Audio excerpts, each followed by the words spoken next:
What if I told you that some of history's most profound secrets aren't hidden in ancient tombs or buried treasure chests, but scattered across the landscape of prehistoric times, waiting to rewrite everything we thought we knew about our earliest ancestors? These aren't just old artifacts, they're mind-bending puzzles left behind by civilizations so remote we can scarcely imagine their daily lives, their beliefs, or the incredible knowledge they might have possessed. From mystifying stone formations to inexplicable technological marvels crafted thousands of years before they should have been possible, these relics whisper questions that archaeologists and historians are still struggling to answer. It's as though the past is deliberately teasing us, hinting at truths far stranger and more wonderful than our textbooks have ever dared to suggest. Welcome, everyone. Today, we're embarking on a journey back through the mists of time to explore 30 of the most puzzling relics from prehistoric eras, objects and sites that defy simple explanation and challenge the very foundations of human history. Each one tells a story not just of survival, but of ingenuity, spirituality, and perhaps even knowledge that feels almost out of place in its time. Think about that for a moment. How did ancient cultures achieve what should have been impossible with the tools and understanding they had? What compelled them to create structures aligned with celestial events with jaw-dropping precision, or to fashion objects whose purpose remains utterly mysterious to this day? This isn't just a catalogue of curiosities, it's a doorway into the awe and wonder that define our shared human journey. A reminder that the past is never quite as simple as it seems. As we delve into these enigmas, I invite you to open your mind to the possibilities. Imagine standing before a massive stone circle erected millennia ago, feeling the same chill of mystery that still captivates researchers today. Picture holding an artifact that seems to belong to another age altogether, and wondering about the hands that crafted it and the world they inhabited. This exploration is about more than just solving puzzles. It's about connecting with the incredible creativity and resilience of those who came before us, and recognizing that every discovery brings us closer to understanding not only them, but ourselves. So settle in, because what you're about to witness will stretch your imagination and leave you looking at history in a whole new light. Our journey into the prehistoric unknown begins not in a dusty cave or a remote desert, but at the bottom of the sea. In the year 1901, sponge divers exploring a Roman-era shipwreck near the tiny Greek island of Antikythera made a discovery that would send shockwaves through the world of archaeology. Among the stunning statues and treasure recovered was a lump of corroded bronze and wood that seemed utterly unremarkable at first glance. It was set aside with other less glamorous artifacts, a forgotten piece of junk for nearly half a century. But when archaeologists finally took a closer look, they realized this was no ordinary rock. It was, in fact, the single most technologically complex object to survive from the ancient world. We now know it as the Antikythera Mechanism. This incredible device, dating back to the 2nd century before the Common Era, is essentially an ancient Greek analog computer. When researchers used modern technology like X-rays and surface imaging to peer inside the corroded fragments, they revealed a breathtakingly intricate clockwork of at least 30 interlocking bronze gears, all precisely hand-cut and housed within a wooden case. The complexity of its design is staggering, with gears functioning like the intricate components of a sophisticated mechanical watch. Only this was created over 2,000 years ago. The craftsmanship suggests a level of technological sophistication that historians once believed was impossible for that era, completely rewriting our understanding of ancient Greek engineering. So what did this marvel of antiquity actually do? The mechanism was a precise astronomical calculator. By turning a hand crank on the side, the user could advance the gears to calculate the positions of the sun, the moon, and likely the 5 known planets relative to the constellations of the zodiac. It could predict lunar and solar eclipses with remarkable accuracy and even modeled the irregular orbit of the moon. Some researchers believe it also tracked the cycles of the ancient Olympic Games. In essence, it was a portable, hand-powered planetarium, a device that could simulate the cosmos and predict celestial events years into the future. The existence of such a device raises profound and tantalizing questions.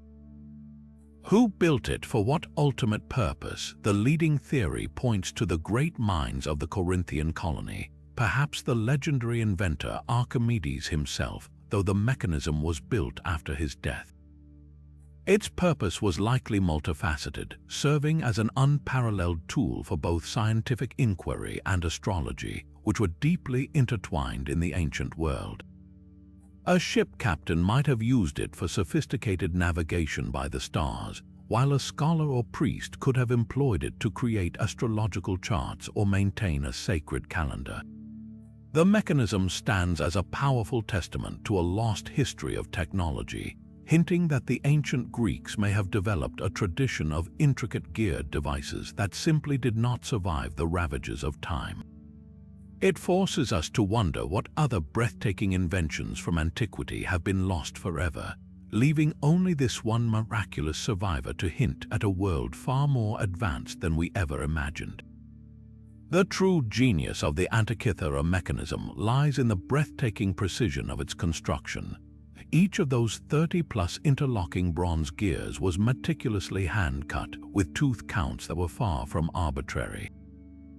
For instance, one of the main gears features 223 teeth, a number directly tied to the Saros cycle, a period of approximately 18 years after which eclipses repeat. This wasn't just metalworking, it was the physical manifestation of complex astronomical knowledge, engineered into a portable device no larger than a shoebox. Modern analysis has shown the gears were cut with a degree of accuracy that would challenge even seasoned machinists today, all achieved over 2,000 years ago without the aid of magnifying lenses or precision tools we take for granted. It represents a fusion of theoretical understanding and practical craftsmanship that feels almost anachronistic. Advanced imaging technologies like three-dimensional X-ray microfocus computed tomography have allowed researchers to peer through centuries of corrosion and decay, revealing hidden secrets invisible to the naked eye. These scans uncovered thousands of characters of engraved text, a user manual of sorts etched onto the device's inner surfaces and outer plates.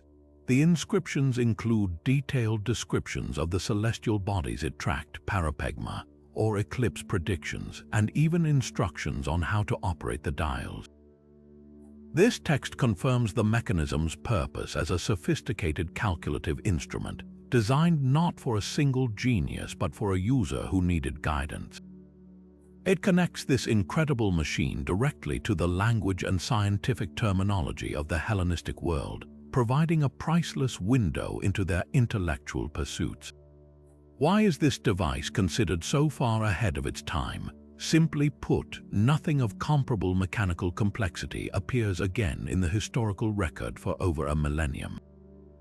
The next known geared devices of similar intricacy emerge in medieval astronomical clocks built in Europe during the 14th century. This places the Antikythera mechanism in a category of its own, a technological island separated by a vast ocean of time. Its existence forces a dramatic reassessment of Hellenistic science and engineering capabilities. It suggests a flourishing tradition of geared technology that was likely described in lost texts from great scholars like Archimedes or Hipparchus, and that this single surviving artifact might just be a lone survivor from a whole class of advanced mechanical devices. What does this tell us about Hellenistic science? It reveals a culture that didn't just observe the heavens but sought to model them physically. They moved beyond abstract mathematics and philosophy into the realm of applied technology, building machines to simulate the cosmos itself. This wasn't merely for prediction. It was a profound expression of their belief in a universe governed by orderly, predictable laws that could be understood and then ingeniously replicated through human ingenuity. The Antikythera Mechanism stands as a powerful symbol of this era's scientific ambition, a tangible link to a level of technological achievement we are only now, centuries later, fully beginning to appreciate. Now, just as we begin to wrap our minds around the incredible sophistication of the Antikythera Mechanism, our journey takes us to another part of the ancient world, to a discovery that seems to challenge our timeline in an entirely different way. It was in 1936, during excavations near Baghdad in modern-day Iraq, that workers uncovered a truly peculiar set of objects within a 2,000-year-old Parthian tomb. The find consisted of a simple, 13-centimeter-tall clay jar, but inside this unassuming vessel was a carefully arranged secret, a rolled copper sheet forming a cylinder which was itself soldered shut with a lead and tin mixture. Inside this copper tube was an iron rod, isolated from the copper by a plug of asphalt at the top. To the archaeologists who first saw it, it looked less like a religious offering or a piece of art and more like something functional. It bore an uncanny and frankly shocking resemblance to a simple electrochemical cell. The theory that this artifact could have been a primitive battery, now famously known as the Baghdad Battery, was first proposed by a German archaeologist named Wilhelm Carnac. His hypothesis was both simple and revolutionary. If the jar were to be filled with an acidic liquid like vinegar or fermented grape juice, the electrolyte would interact with the two different metals, the copper cylinder and the iron rod. This interaction would create a chemical reaction, causing electrons to flow from the iron to the copper through the acidic solution. In essence, this would generate a small electric current, around 1 volt of electricity. It's the exact same scientific principle that Alessandro Volta would use to create the first modern battery in the year 1800, a full 18 centuries later. So, what would an ancient civilization have done with such a trickle of power? The most compelling and frequently cited theory is electroplating, the process of using an electric current to bind a thin layer of a precious metal like gold onto the surface of a less valuable object like silver or copper. This would explain the existence of incredibly fine, microscopically thin gold leaf found on artifacts from the region, a feat that is notoriously difficult to achieve with heat-based gliding alone. A small voltage is all that is needed to initiate this process. Other speculative uses include a form of ancient medical therapy, where the mild shock from the cell could have been applied to the body for a numbing or tingling effect, a practice somewhat similar to the use of electric fish for pain relief in other ancient cultures. It could even have had a religious or mystical purpose, perhaps used to create a small spark or charge to amaze worshippers in a temple. However, this captivating theory is not without its fierce and legitimate controversies. Many mainstream archaeologists remain deeply skeptical, arguing that the interpretation is a classic case of seeing what we want to see in the past. The primary counter-argument is that the object is exactly what it appears to be, a storage jar. The asphalt stopper, they point out, would have made an excellent and airtight seal for preserving important scrolls made of papyrus or parchment. The iron rod could have simply been the core around which a valuable scroll was wrapped, with the copper cylinder acting as a protective case, all sealed shut to protect the contents from decay. The fact that no attached wires or conductors have ever been found with any of the several similar jars discovered is a significant point against the battery theory. Ultimately, the true nature of the Baghdad Battery remains one of archaeology's most tantalizing and unresolved puzzles. It sits in a frustrating gray area, a relic that is just plausible enough to inspire wonder but not definitive enough to rewrite the history books on its own. Whether it was an ingenious ancient power source or a cleverly designed scroll case, its existence forces us to confront a humbling possibility. It suggests that our ancestors may have been dabbling with concepts of electricity long before we ever credited them for it, and that the spark of human ingenuity can manifest in ways that continue to surprise and mystify us centuries later. From the enigmatic potential of ancient electricity, We now turn to a puzzle made not of metal or stone, but of vellum and ink, a book that has stubbornly guarded its secrets for over 500 years. Discovered in the early 20th century by a Polish book dealer named Wilfrid Voynich, the manuscript that now bears his name is arguably the world's most famous unreadable book. This peculiar codex, carbon-dated to the early 15th century, consists of around 240 fragile pages filled from edge to edge with an unknown script, flowing in a cursive hand that has never been seen anywhere else on Earth. It is abundantly illustrated with paintings of bizarre, unidentifiable plants, intricate astronomical diagrams featuring unfamiliar constellations, and countless drawings of tiny, naked women bathing in or connected by a complex network of green, tubular pipes. From the moment it was found, it has been a cipher that has defeated every single attempt to break it, from renowned wartime codebreakers to cutting-edge artificial intelligence. The text itself is the heart of the mystery. It is written in a unique alphabet of between 20 and 30 distinct characters, with some characters appearing only at the start of words and others only at the end, suggesting a language with complex grammatical rules. Statistical analysis of the writing shows patterns consistent with a real, natural language. For instance, the word frequency follows Zipf's law, a principle seen in all human tongues where the most common words appear roughly twice as often as the next most common. And yet, for all its apparent structure, not a single word, not one solitary sentence, has ever been definitively translated. It has resisted the efforts of the greatest cryptological minds, including codebreakers from both world wars who successfully cracked far more complex military ciphers, but were left utterly baffled by the Voynich Manuscript's seemingly impenetrable code. Theories about its origin and purpose are as wild and varied as the illustrations within its pages. One persistent idea is that it represents a manual of medieval alchemy or proto-scientific herbalism, with its strange plants depicting either lost species or symbolic representations of chemical processes. Others argue it is written in a constructed language, an elaborate artificial cipher designed to conceal profound secrets from the uninitiated. The hoax theory has also always loomed large, suggesting a clever forger like its known owner, the 16th century alchemist Edward Kelly, could have created it to swindle a wealthy patron like Rudolph II of Bohemia, who reportedly purchased it for a staggering 600 gold ducats. More recently, a controversial study proposed that the text could be written in a now extinct dialect of the Nahuatl language from Mexico, though this too remains unproven and hotly debated. What makes the Voynich Manuscript so endlessly fascinating is its tangible reality. You can see the careful pen strokes, the vibrant colors of the paints, the wear and tear of centuries.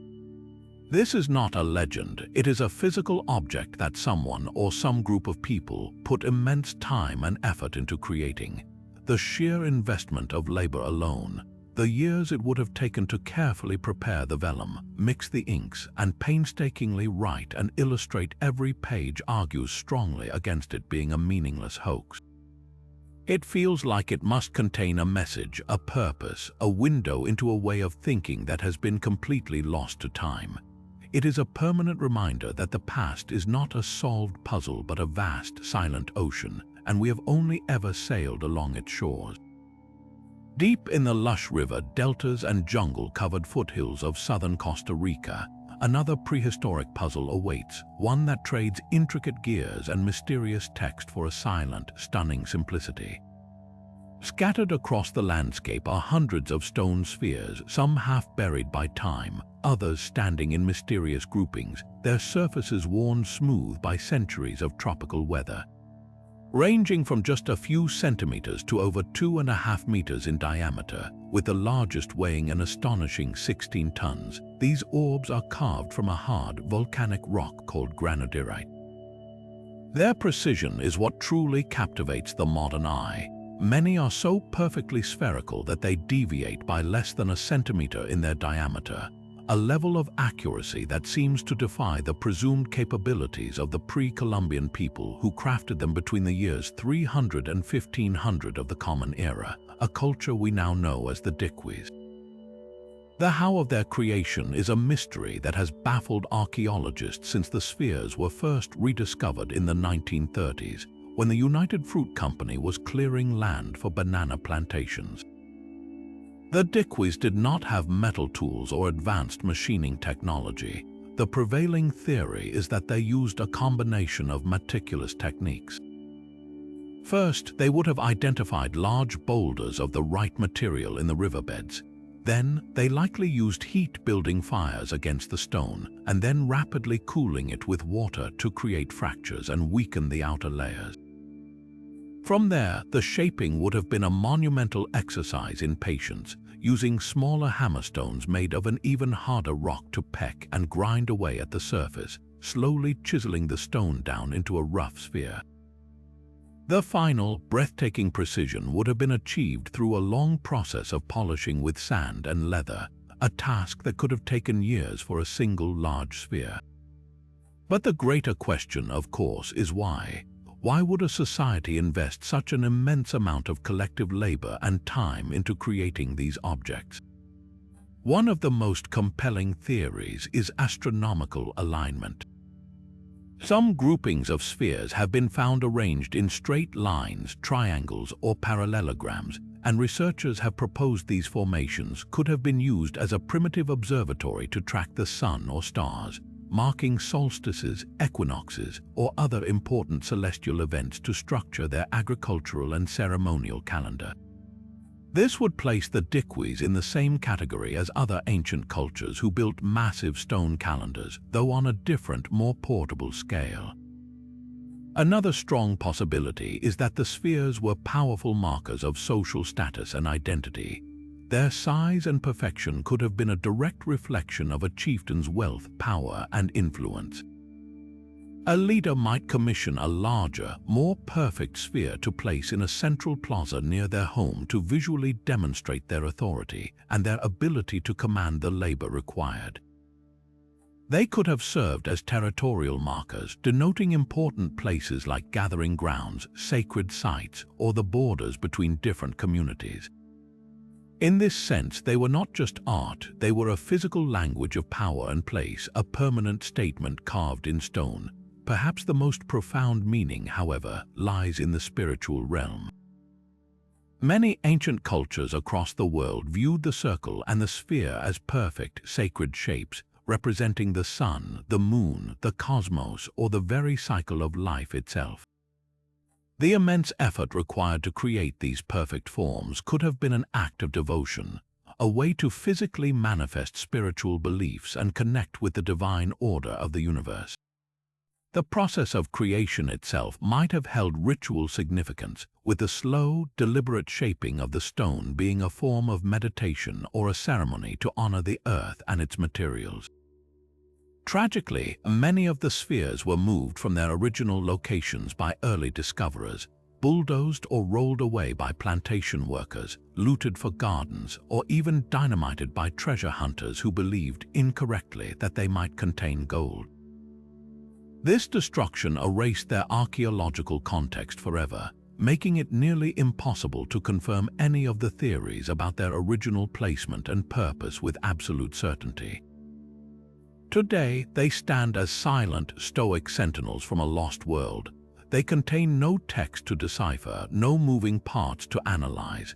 Their meaning is locked within the culture that created them, a testament to human ingenuity that challenges our assumptions about primitive societies and leaves us with a simple, beautiful, and utterly enigmatic mystery.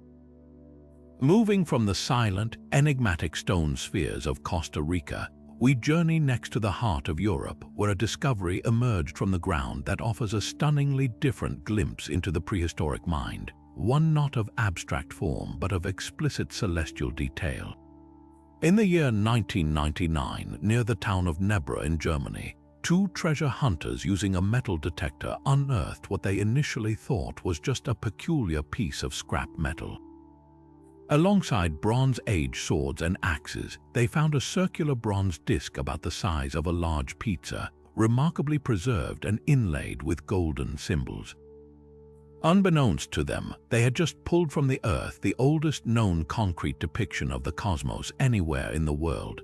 This is the Nebra sky disk, and it would radically transform our understanding of the astronomical knowledge and spiritual beliefs of people living in Europe over 3,600 years ago.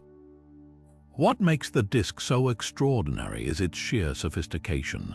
The bronze base was crafted, then carefully embellished with gold appliques that were not merely decorative. A cluster of 7 small gold circles is widely interpreted as the Pleiades star cluster, a key celestial marker for ancient agricultural societies. A large circular gold symbol represents either the sun or a full moon, while a crescent shape clearly depicts a waxing or waning moon. Later, 2 golden arcs were added along the sides, followed by a final arc at the bottom that was often described as a sunboat, but is now more commonly thought to represent the Milky Way. This was not a random arrangement. It was a deliberate, complex map of the night sky created by people who were keenly observing, recording, a ND Chinese letter meaning to the heavens above them. The true genius of the Nebra sky disk, however, lies in its function as a sophisticated astronomical calculator, a physical tool that harmonized the lunar and solar calendars. This was a critical problem for early farmers, as a purely lunar calendar quickly falls out of sync with the solar seasons. The makers of the disk encoded a brilliant solution. The 2 arcs added along the sides each span an angle of 82 degrees, which is precisely the angle between the sunset points on the horizon at the winter and summer solstices at the disk's latitude. This allowed users to accurately determine the solstices, the pivotal turning points of the year. But the most fascinating feature involves the cluster of 7 stars, the Pleiades. Researchers believe that when the crescent moon appeared next to this specific star cluster, an event that occurs every 3 years, it signaled to the Bronze Age people that it was time to add an intercalary month to their lunar calendar. This correction would bring their lunar count back into alignment with the solar agricultural year, ensuring that spring planting and autumn harvest festivals occurred at the correct time. This practical function points to a society far more organized and astronomically advanced than we previously imagined. The knowledge required to create such a device couldn't have been developed in isolation. It suggests a shared, specialized understanding of celestial mechanics that was likely held by a priestly or ruling class.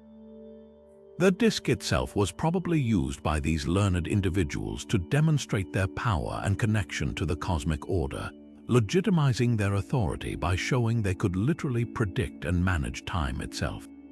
It was found buried alongside finely crafted weapons, indicating it was part of a ritual hoard, an offering to the gods perhaps made during a time of social upheaval or climatic change. This context elevates the disk from a mere tool to a sacred object, a bridge between the earthly and the divine. Ultimately, the Nebra sky disk shatters the old stereotype of Bronze Age Europeans as primitive people concerned only with survival. Instead, it reveals a culture with a complex cosmology, one that looked up at the night sky and saw not random points of light, but a structured, understandable, and meaningful universe. They possessed the technical skill to work metal with precision and the intellectual capacity to translate abstract astronomical observations into a durable, portable guide for both daily life and spiritual practice. It stands as a powerful testament to the universal human drive to find order in chaos, to measure the immeasurable, and to seek our place within the grand cosmic tapestry. It is, without a doubt, one of the most important and enlightening archaeological finds of the modern era. Found alongside the mystifying star chart of the Nebra sky disk, our next relic presents a puzzle not of gold and bronze, but of fired clay and enigmatic symbols. On the sun-drenched island of Crete, in the ruins of the Minoan palace of Phaistos, Italian archaeologist Luigi Pernia made an astonishing discovery in 1908. Within a cellar of the ancient complex, he unearthed a small, flat, disc-shaped object made of baked clay, about 16 centimeters in diameter. Its face was covered on both sides with a mesmerizing spiral of stamped symbols, marching from the outer edge inward toward the center. This is the Phaistos disc, and in the over a century since its discovery, not a single word of its message has been convincingly deciphered, earning it a notorious reputation as one of the world's most famous and frustrating undeciphered scripts. What immediately sets the Phaistos disc apart from every other ancient text is its unique method of production. The 45 distinct signs that cover its surface, featuring human figures, birds, fish, insects, plants, and various abstract shapes, were not carved or drawn. Each symbol was individually stamped into the soft clay using a pre-made seal or punch, a technique that represents the earliest known use of movable type printing in human history, predating Gutenberg's press by over 3,000 years. This fact alone is revolutionary. It suggests the Minoan scribes who created it possessed a systematized, almost industrial approach to writing, at least for this specific purpose. The existence of these pre-formed seals implies the script might have been used for more than just this one object, though no other examples have ever been found anywhere on Crete or beyond. The text itself is arranged in a continuous spiral, divided by incised lines into groups of 2 to 7 symbols, creating what most researchers believe are individual words or concepts. The script flows from the outer rim to the center, and the sequence is clearly intentional, with some sign groups repeating in a pattern that hints at a structured composition, perhaps a rhythmic chant, a prayer, or a formal decree. Despite over a century of intense scrutiny by the world's top linguists and cryptographers, the script remains a locked door. The fundamental problem is its brevity. With only 242 symbols in total, there is simply not enough text for statistical analysis to gain any real traction. It is an isolated example, a linguistic island with no known relatives to provide context or a Rosetta Stone-like key for comparison. This isolation has given rise to a spectacular array of theories about its content and origin. Some scholars propose it contains a religious hymn or a prayer dedicated to a Minoan mother goddess, with the repeating sign groups representing a sacred chant or liturgy. Others argue it could be a sophisticated astronomical calendar, with the symbols tracking lunar cycles or seasonal festivals. A more adventurous theory suggests it might not be writing at all, but the rulebook or playing board for a forgotten ritualistic board game, with the spiral path representing a journey for pieces to move along. There are even claims that the disc is not of Minoan origin at all, but was brought to Crete by travelers from Anatolia, making it a foreign artifact in its own fine spot, which would further complicate any attempt to link it to known Minoan languages like Linear A. The very nature of the disc's discovery also fuels debate and a persistent, though widely dismissed, skepticism about its authenticity. It was found alone, with no accompanying tablets or objects bearing the same script to provide context. This singularity has led a few vocal critics to propose it could be an elaborate 20th century hoax, crafted by Pernia or his workers to gain fame. However, most experts consider this extremely unlikely.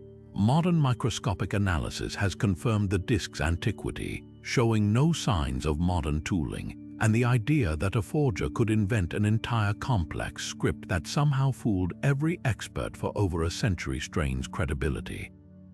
It is far more probable that we are dealing with a genuine and genuinely unique artifact from the brilliant and still mysterious Minoan civilization. Ultimately, the Phaistos disc embodies the ultimate archaeological tease. It is a physical message from the past, carefully crafted and preserved, yet its meaning is utterly lost to us. It represents a fleeting moment of technological innovation that appears to have left no legacy, a flash of brilliance that was either abandoned, destroyed, or remains hidden, waiting for another disc to be found. It stands as a permanent challenge to our understanding, a reminder that for all our advances, there are still voices from the ancient world that we have not yet learned to hear. Leaving behind the stamped mysteries of the Phaistos disk, we now travel to a very different kind of puzzle, one that seems to defy not just history, but the very laws of geology itself. Our story moves to the town of London, Texas, in the year 1936. While out for a walk along the red stone formations near Red Creek, a local couple made a bizarre discovery. Lying loose on a rock ledge, having apparently fallen free from the surrounding outcrop, was a piece of stone with a sliver of wood protruding from it. When they cracked the rock nodule open, they were stunned to find it contained a perfectly modern-looking iron hammer, complete with its wooden handle. This was no rusted, ancient lump of metal. It was a tool that wouldn't have looked out of place in a 19th-century blacksmith shop. The incredible part, however, was the rock that encased it.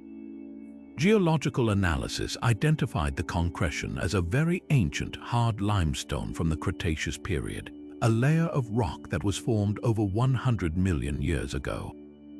And that is the heart of the so-called London Hammer mystery, a seemingly modern object, impossibly sealed inside a stone that predates the existence of humans by tens of millions of years. This discovery quickly became a cornerstone for creationist and ancient astronaut theories, held up as definitive proof that our established timelines of human and geological history are fundamentally wrong. The argument is straightforward and, on the surface, incredibly compelling. If the hammer is indeed a man-made tool, and it is encased in rock that is 100 million years old, then humans must have been around to craft and use that hammer during the age of the dinosaurs. It's presented as an out-of-place artifact or OOP art that cannot be explained by conventional science, thereby demanding a complete re-evaluation of everything we think we know about the past. The visual is powerful and instantly captures the imagination, making it a perennial favorite in debates about science and history. Mainstream geologists and archaeologists, however, offer a very different and far less sensational explanation, one rooted in the well-understood natural processes of mineral deposition. The key is the type of rock that encased the hammer. It is not a solid chunk of pristine Cretaceous limestone that formed around the tool. Instead, it is a concretion, a hardened nodule that forms when minerals precipitate from water and cement sediment or other objects together around a central nucleus. This process can happen relatively quickly, geologically speaking, over centuries or millennia rather than millions of years. The theory is that the hammer, perhaps lost by a miner in the 1800s, fell into a fissure in the existing ancient Cretaceous rock. Over time, mineral-rich water percolated through this crack, depositing layers of limestone, iron oxide, and other minerals around the tool, eventually forming a solid, concrete-like shell that perfectly molded to its shape. The wood handle was preserved from decay by this same process, as the mineral-rich environment effectively petrified it.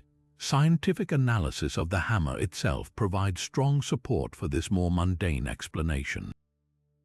While the outside looks like a classic tool, metallurgical studies have shown that the iron head is of a rather unusual composition. It is not the pure, industrially produced steel of the modern era, but a peculiar, impure form of iron that lacks the sulfur and other additives typical of 19th-century smithing. This suggests it might have been hand-forged using a primitive, small-scale method, consistent with the type of tools that would have been used by settlers or miners in that region of Texas in the mid to late 1800s. In other words, the hammer is exactly what it appears to be, an old, but not ancient miner's tool that became naturally entombed in a mineral concretion that merely looks like the surrounding ancient bedrock. The enduring power of the London hammer story lies in this dramatic clash between appearance and scientific process. To the untrained eye, the image is undeniable, a modern object in ancient stone. It's a perfect, visually simple mystery that seems to overturn established knowledge, Science, on the other hand, offers a more complex, less visually immediate explanation involving mineralogy and the passage of decades, not millennia. It serves as a fascinating case study in how we interpret evidence. Do we trust the initial, shocking impression, or do we follow the slower, more methodical path of analysis that often leads to a less spectacular but more plausible truth? The hammer remains a powerful symbol for those who challenge scientific orthodoxy, but for most researchers, it's a compelling example of how nature can conspire to create a perfect illusion, a geological sleight of hand that reminds us the truth is often hidden in the details.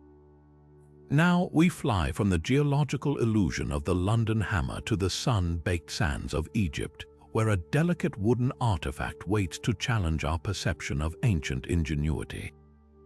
Discovered in 1898 during the excavation of a tomb in Saqqara, the burial ground for the ancient capital of Memphis, this object was initially catalogued with other bird figurines and dismissed as a simple toy or a ceremonial offering.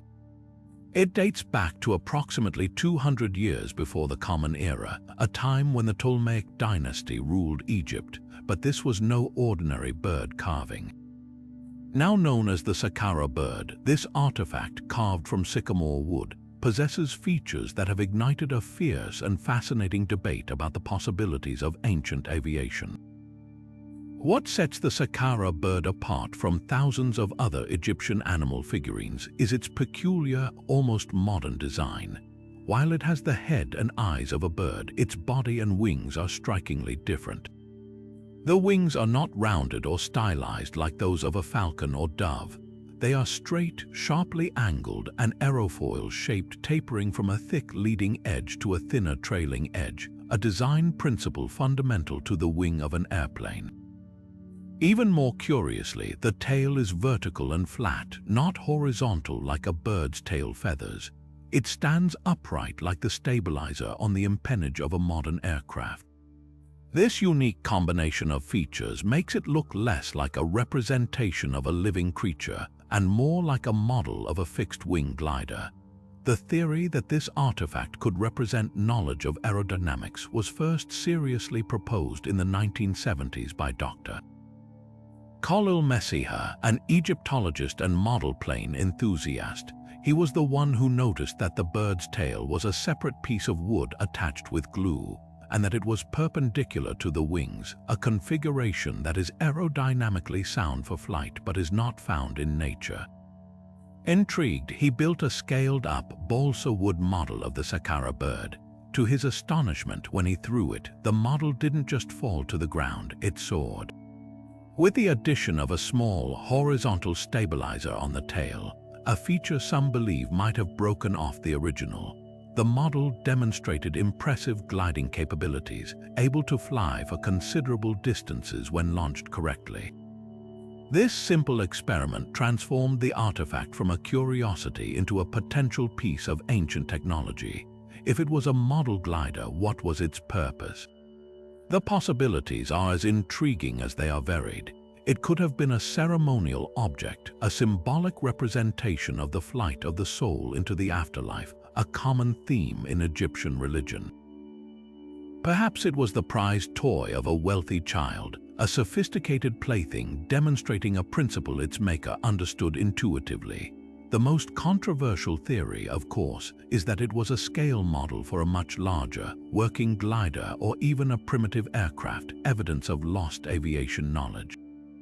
Proponents of this view point to other enigmatic reliefs from Egyptian temples that some interpret as depicting helicopters or other advanced machines, though these are widely dismissed by mainstream Egyptologists as misinterpretations of weathered hieroglyphs.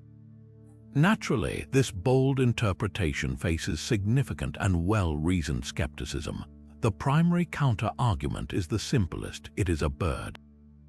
Many scholars argue it likely represents a falcon, a bird deeply sacred to the god Horus, and the vertical tail is merely a stylized representation of its tail feathers seen from a certain angle, or perhaps it was once part of a more complex base that has been lost.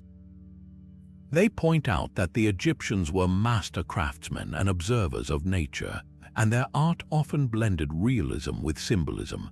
The absence of any other similar models or textual references to flight experiments in the vast corpus of Egyptian literature and art is a major stumbling block for the glider theory. If they possessed such knowledge, why is there only one such object? The true significance of the Saqqara bird may lie not in proving ancient Egyptians built airplanes, but in demonstrating their profound observational skills and their capacity for intuitive design. They were master sailors who understood the wind, and they could have observed the gliding flight of birds like the kite or falcon, subconsciously incorporating stable aerodynamic principles into a cult object. It stands as a testament to the fact that the fundamental ideas of flight, lift, stability, glide are not exclusively modern concepts. They are observable in nature, and it is entirely plausible that a brilliant, unnamed artisan 3,000 years ago could have captured that essence in wood, creating an object that feels unnervingly ahead of its time. It remains a beautiful and enigmatic puzzle, a whisper on the wind that perhaps the ancient world's understanding of flight was far more sophisticated than we ever dreamed. From the silent, aerodynamic mystery of the Saqqara bird, we venture now into one of archaeology's most infamous and hotly debated tales, a story that blends ancient artifacts with extraordinary claims of otherworldly visitors. Our next relic comes from the remote, windswept mountains of the China-Tibet border. According to the story, in the year 1938, a Chinese archaeologist named Kai Pu-te was leading an expedition through the virtually inaccessible Bayan Karaula Mountains when he and his team stumbled upon a series of carefully arranged caves. Inside, they made a series of bizarre discoveries. They found the skeletal remains of unusually small, fragile beings with large, oversized skulls. But more curiously, scattered across the cave floors were hundreds of stone discs, each roughly a foot in diameter, with a perfectly round hole in the center, resembling primitive stone records or gramophone plates. The real shock, however, came from what was etched onto their surfaces. Each disc was said to be carved with a continuous, microscopic spiral groove that, upon closer inspection, was actually a line of tiny, unknown hieroglyphic writing.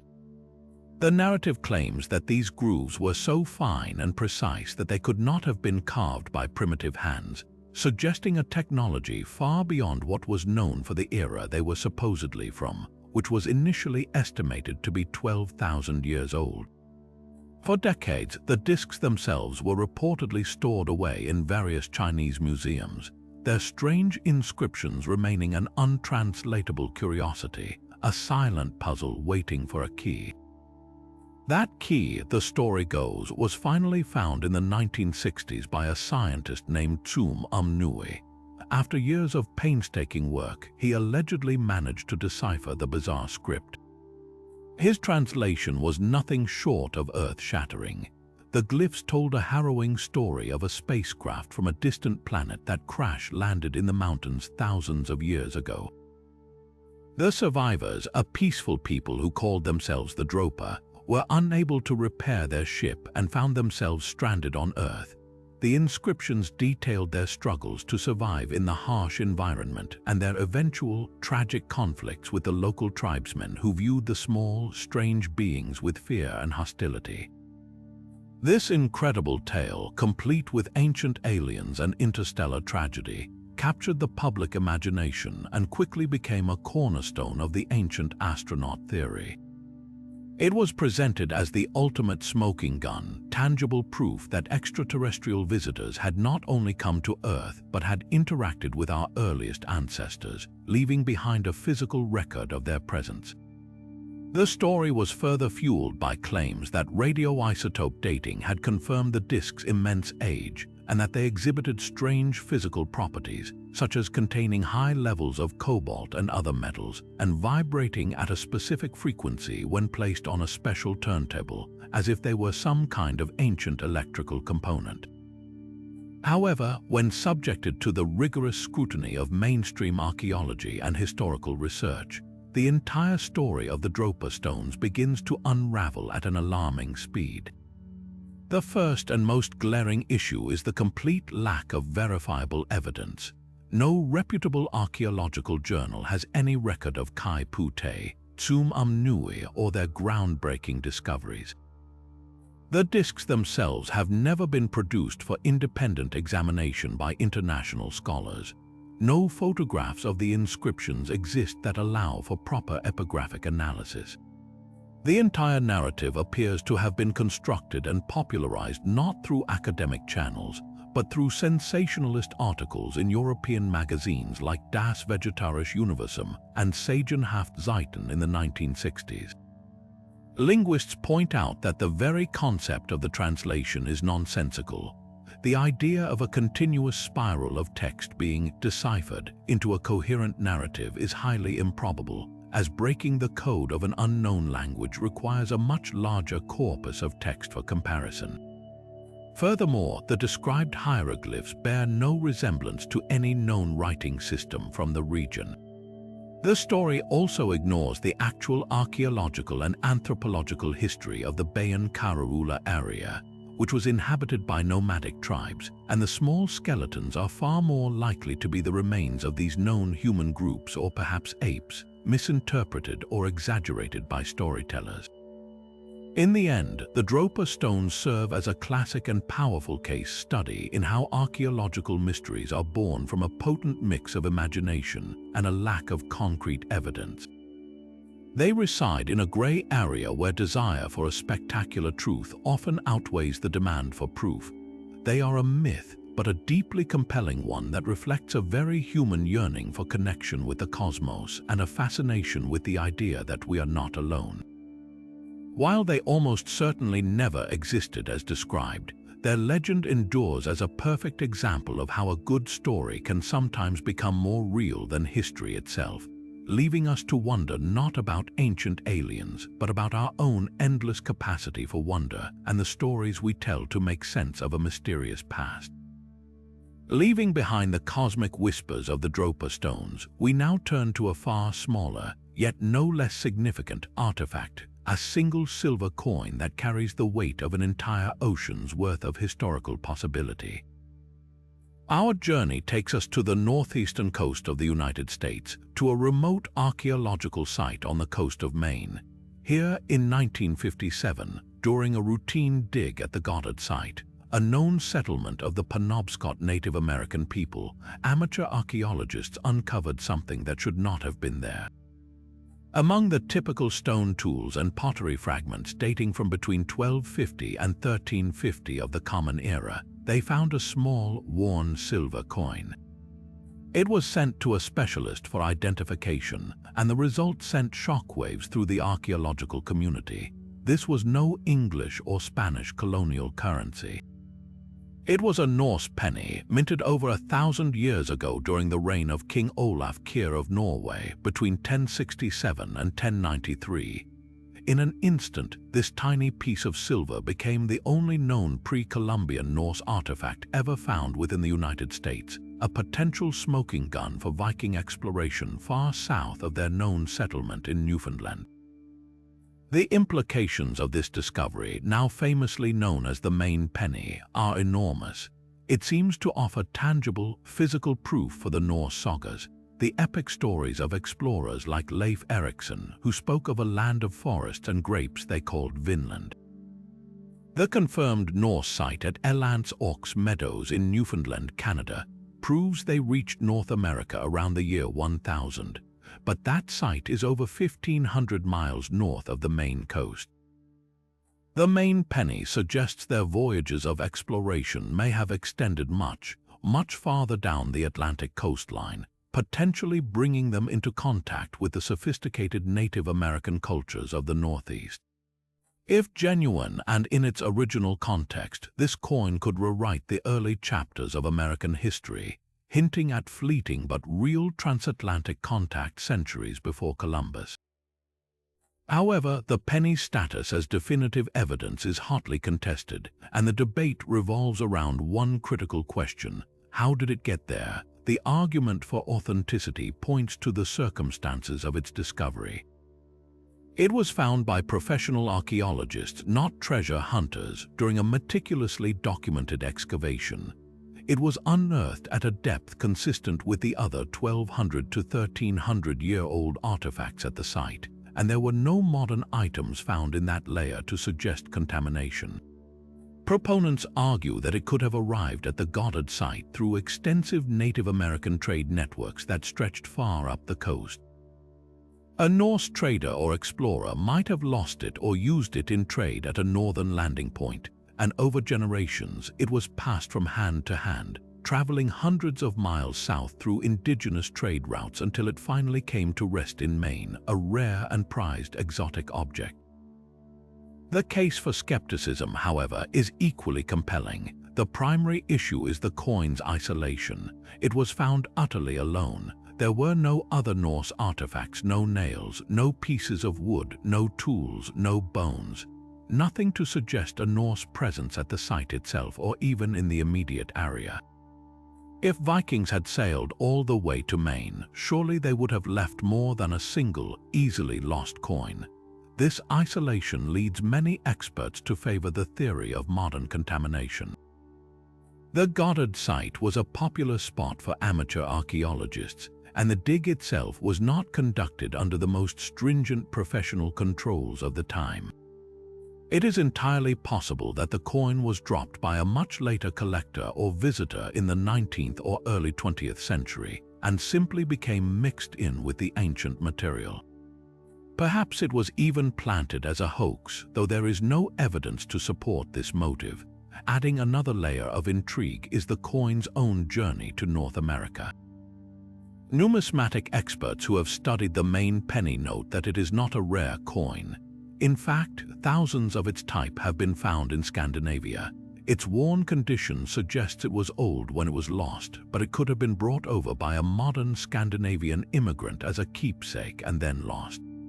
The most balanced scholarly view is that the coin is undoubtedly genuine Norse currency, but its context at the Goddard site is problematic. It is considered possible but not proven evidence of pre-Columbian transatlantic contact. It remains an anomaly, an outlier that doesn't neatly fit into the established narrative. Ultimately, the main penny is a powerful symbol of the challenges of interpreting the past. It is a tantalizing clue, a whisper of a possibility that the world was connected long before we thought it was, but it is also a cautionary tale about the need for rigorous evidence. It refuses to give us a simple answer, instead holding both possibilities in perfect balance. It represents either a dramatic expansion of the Viking horizon or a simple case of a lost modern heirloom. This tiny sliver of silver forces us to hold two contradictory ideas in our minds at once: the thrilling prospect of ancient explorers and the meticulous, sometimes frustrating, discipline of archaeology that demands more than a single day to point to rewrite history. It is a mystery that may never be fully solved, a ghost of a voyage that may or may not have happened, waiting silently in the soil of New England. While the main penny presents a historical puzzle measured in centuries, our next relic catapults us into a far deeper and more contentious debate, one spanning literal eons.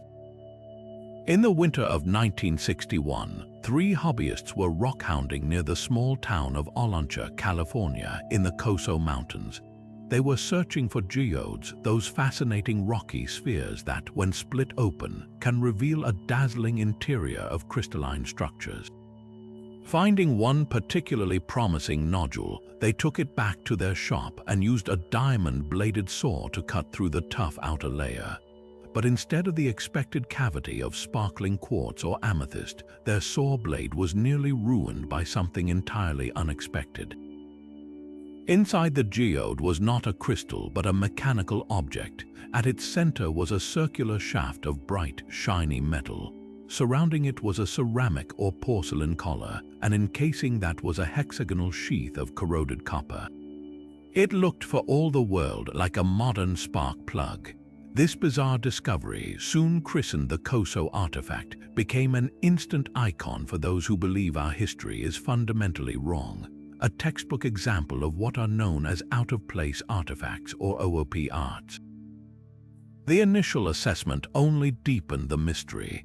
One of the finders took the object to a geologist who allegedly estimated the age of the hard, concretized layer surrounding the object to be 500,000 years old.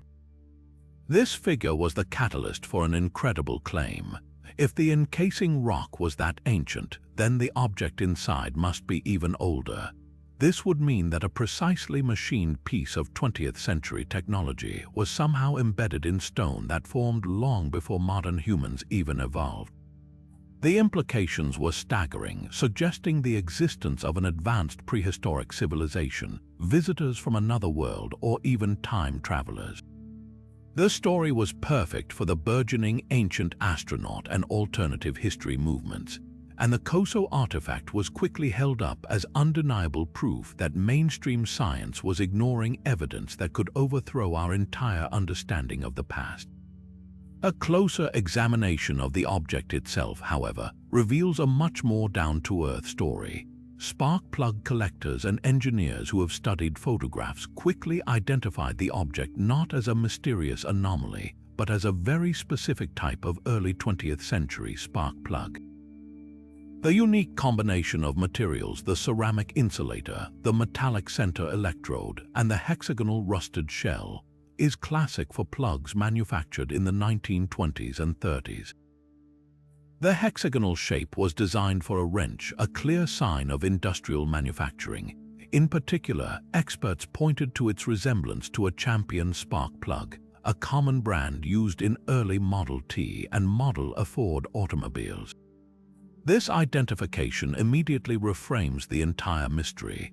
We are not looking at a 500,000-year-old relic, but a lost piece of early automotive history.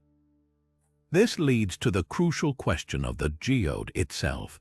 The finders assumed the hard, lumpy matrix surrounding the plug was a naturally formed geode that had grown around the object over immense geological time. But geologists who have analyzed the case argue this is a fundamental misunderstanding. The object was not inside a true geode. True geodes form in voids in volcanic rock or in bubbles in ancient lava flows, slowly filling with mineral deposits over millions of years. What the rockhounds found is far more likely a concretion. Concretions form much more quickly over decades or centuries, when mineral matter cements around a central object in soil or sediment, often in waterlogged conditions. This process is well documented and can encase modern objects like tools, tires, and even military ordnance in a hard, rock-like shell that can easily be mistaken for ancient stone. The area where it was found, the Coso Mountains, was also used for mining and ranching in the late 1800s and early 1900s, making it entirely plausible that a spark plug from a truck or piece of mining equipment was lost and became concretized. The most plausible explanation for the Coso artifact is therefore a story of mistaken identity and natural processes, not lost civilizations. A spark plug from a 1920s-era vehicle was dropped or discarded on the ground. Over the following decades, it lay in mineral-rich soil, perhaps periodically wet from rain or snowmelt. Minerals, primarily iron oxide, slowly precipitated from the water and built up around the plug, cementing it together with surrounding gravel and dirt into a single hard mass. The finders, expecting a geode, interpreted this man-made concretion as a natural geological formation and thus attributed to it an impossible age. The impossible relic transforms into a fascinating example of how nature can create convincing illusions, encapsulating a piece of our own recent industrial past in a shell that merely looks ancient. The enduring allure of the Coso artifact and OOP arts in general lies in this powerful conflict between a sensational first impression and a more complex, less glamorous scientific reality. It represents a desire for a past that is more exciting and mysterious than the one we know, yet its ultimate resolution is a different kind of wonder. It demonstrates the incredible power of natural chemical processes to preserve and disguise objects from our own era, creating puzzles that challenge our perception and remind us that the truth of the past is often uncovered not through leaps of faith, but through patient, meticulous investigation into the mundane workings of the world around us. Yet another collection of relics challenges our understanding of the past not through hidden mechanisms or buried coins, but through bold, explicit, and utterly baffling imagery. Our journey now takes us to the dusty desert foothills of coastal Peru near the town of Ica. Beginning in the 1960s, a local farmer began selling thousands of carved stones to tourists and collectors, claiming his family had discovered them in a vast secret cave. These are the infamous Ica stones, and what makes them so deeply controversial is what is etched onto their surfaces. The grey andesite rocks, some as small as a fist and others large enough to require 2 hands to lift, are covered in intricate, fine-line engravings that depict scenes that seem to defy all logic and history. They show human figures using telescopes to gaze at the stars, performing complex medical procedures like heart transplants and cesarean sections, and most shockingly living alongside and even riding what appear to be accurate representations of dinosaurs like Triceratops, Stegosaurus, and pterodactyls. The implications of these images are explosive. If authentic, they would suggest that an ancient Peruvian civilization possessed knowledge of advanced technology and extinct creatures millions of years before modern science discovered them. This has made the stones a favorite piece of evidence for those who believe in ancient astronaut theories or a lost global civilization with access to knowledge that was later wiped out. The stones seem to depict a world where humans and dinosaurs coexisted, a concept that directly challenges the evolutionary timeline accepted by mainstream science. For creationists, they are potential proof of a young Earth. For alternative history enthusiasts, they are evidence of a forgotten epoch of human achievement. However, the story of the Ica stones is inextricably linked to one man, Dr. Javier Cabrera Darquia, a local physician and professor. Cabrera became the stone's most passionate and devoted champion. He was given the first stone as a birthday gift in 1966 and soon became obsessed, eventually acquiring over 15,000 specimens from the farmer Basilio Ashuya. Cabrera developed an elaborate theory to explain them. He proposed that the stones were a vast encoded library left by a superior, ancient race he called the Glyptolithic man, who had come from another star system. This advanced civilization, he claimed, had genetically engineered dinosaurs and humans and possessed technology that allowed them to perform brain transplants and traverse the galaxy. He saw the stones not as art but as a historical record of this lost golden age, a message left for future humanity.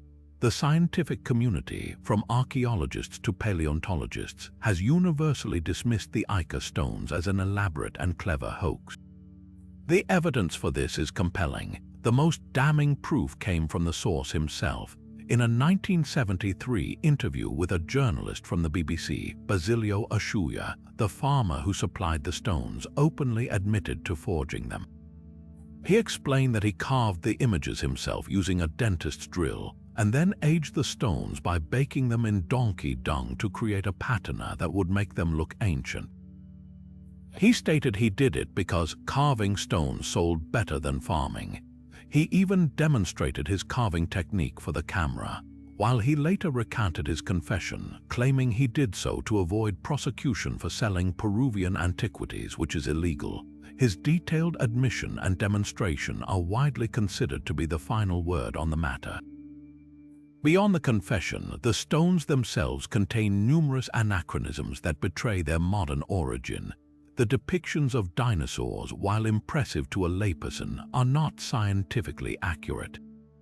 They are based on popular mid-20th century illustrations from dinosaur books and museum displays, complete with the outdated, tail-dragging postures that were common in those days but that paleontology has since revised. The advanced technology shown is clearly modern. The telescopes and medical tools are recognizable 20th century devices, not speculative ancient machinery. Furthermore, not a single stone has ever been found in a documented, scientifically controlled archaeological dig. They only ever appeared through this one source, sold to tourists and true believers. Despite the overwhelming evidence of a hoax, the Ica stones continue to captivate a global audience. Their enduring appeal lies in a powerful human desire for mysteries that challenge established authority. For proponents, the farmer's confession is dismissed as a coerced cover-up, and the scientific rejection is seen as proof of a closed-minded academic conspiracy to suppress truth. The stones tap into a deep-seated skepticism about official narratives and a yearning for a past that is more wondrous and extraordinary than the one presented in textbooks. They represent the ultimate what-if scenario, a tangible object that allows people to physically hold a challenge to conventional history in their hands.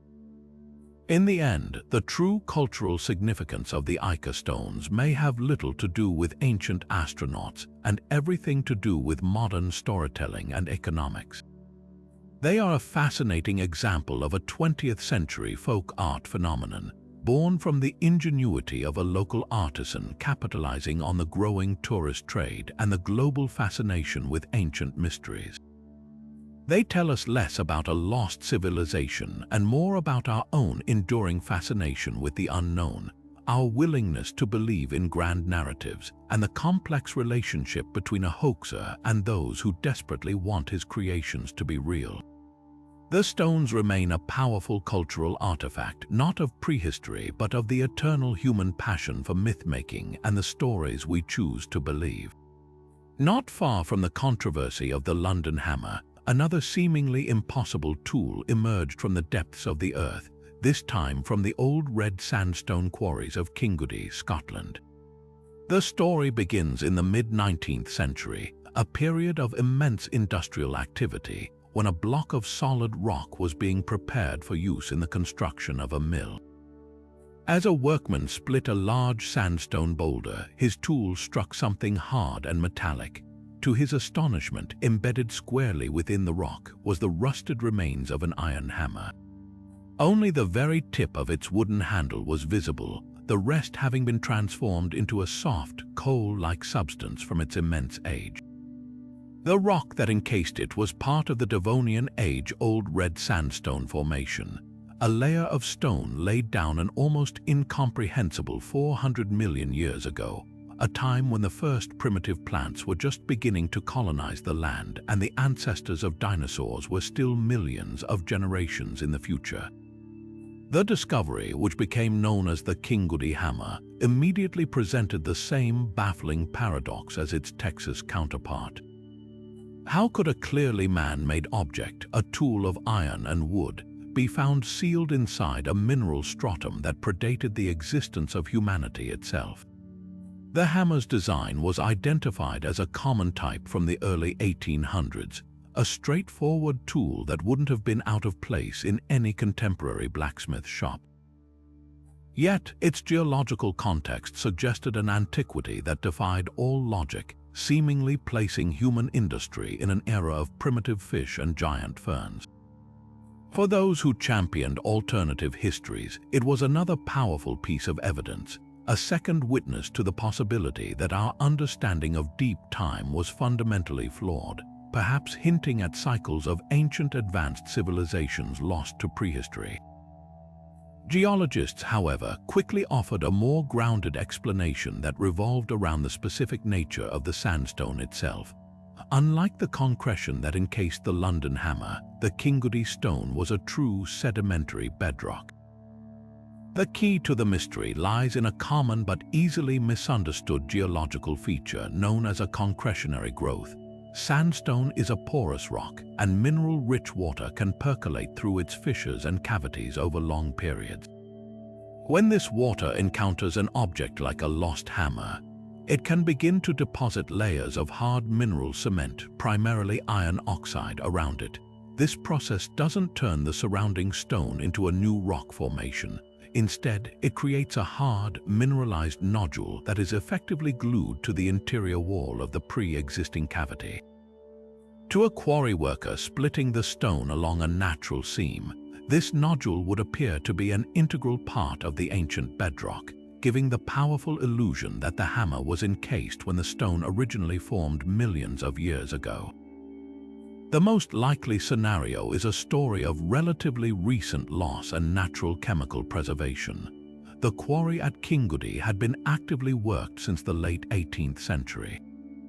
It is entirely plausible that a laborer in the early 1800s accidentally dropped his hammer into a deep crevice or a void within the quarry face. Over the ensuing decades, mineral-laden water seeped into this crack, slowly depositing layers of ironstone around the tool. The wooden handle, isolated from oxygen and microorganisms by the mineral-rich water, underwent a process of carbonization, transforming into the coal-like substance that was observed. When the quarry operations later expanded and that particular section of rock was split open, the hammer was revealed, giving the undeniable appearance of being an ancient inclusion. This explanation doesn't require rewriting history. It simply demonstrates the incredible power of natural chemical processes to create convincing illusions on a human timescale. The Kingudi hammer, therefore, stands as a fascinating companion to the London hammer, reinforcing a crucial lesson in interpreting such discoveries. While the initial appearance is shockingly anomalous, a deeper understanding of local geology and natural processes often provides a coherent and less sensational explanation. It highlights the critical importance of context and the danger of taking a first impression at face value. Both hammers serve as enduring reminders that the earth itself is a master craftsman, capable of sculpting mysteries that challenge our perceptions and force us to look more closely, not just at the object in question, but at the intricate and often misunderstood world of rock and mineral formation that surrounds it. Just as the Kingudi hammer challenged us with an industrial tool in ancient stone, our next discovery presents a different kind of metallic puzzle, one that isn't merely out of time, but seemingly out of place in the entire history of metallurgy. In the year 1973, construction workers were excavating a site on the banks of the Mureș River near the town of Aiud in Romania. Digging down about 10 meters, they uncovered a series of mysterious objects buried in a layer of hard, compacted sand. Alongside the bones of what were later identified as a mastodon, an elephant-like creature that went extinct tens of thousands of years ago, they found 3 peculiar artifacts. 2 of them were fossilized bones, but the third was something entirely different, a concave, wedge-shaped object made of a surprisingly lightweight metal. This object, now known as the Aiud wedge or the Aiud artifact, was initially set aside with the other finds and largely forgotten. It wasn't until a few years later that researchers took a closer look and decided to analyze its composition. They sent it to 2 separate laboratories for testing, one in Lausanne, Switzerland, and another in Romania. The results were identical and nothing short of astonishing. The wedge was composed of an alloy overwhelmingly made of aluminum, approximately 90%, with smaller amounts of copper, zinc, silicon, cadmium, lead, and other trace elements. To the modern eye, aluminum might seem commonplace. It's the material of soda cans and aircraft frames, but its history is critically important to this mystery. While aluminum is the most abundant metal in the Earth's crust, it is never found in its pure metallic form in nature. It is always bound up in other minerals, primarily bauxite. Isolating pure aluminum requires a complex industrial process of electrolysis that was not invented until the year 1886. The fact that this object was found in a layer alongside mastodon bones, which suggested an age of at least 11,000 years, created an impossible contradiction. How could a refined aluminum alloy exist millennia before the technology to produce it was even dreamed of? This paradox instantly launched the Aiud wedge into the forefront of the out-of-place artifact debate. The most sensational theories proposed it was evidence of a lost, advanced human civilization, perhaps the mythical Atlantis, which possessed technological knowledge that was later wiped out. Others looked to the skies, suggesting the wedge was a piece of landing gear or a component from an extraterrestrial spacecraft that crashed in prehistoric times, its advanced material left behind to baffle future humans.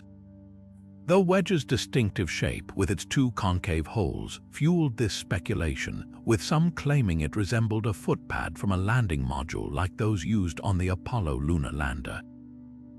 For proponents of these ideas, the Aod wedge was a clear and undeniable anomaly that mainstream science could not explain away. Mainstream researchers, however, approached the find with significant and well-reasoned skepticism. The primary issue is the object's context. While it was reportedly found alongside mastodon bones, the exact archaeological circumstances of its discovery were not documented with scientific rigor. It was found by construction workers, not archaeologists, meaning the precise stratigraphic layer and its relationship to the bones cannot be verified.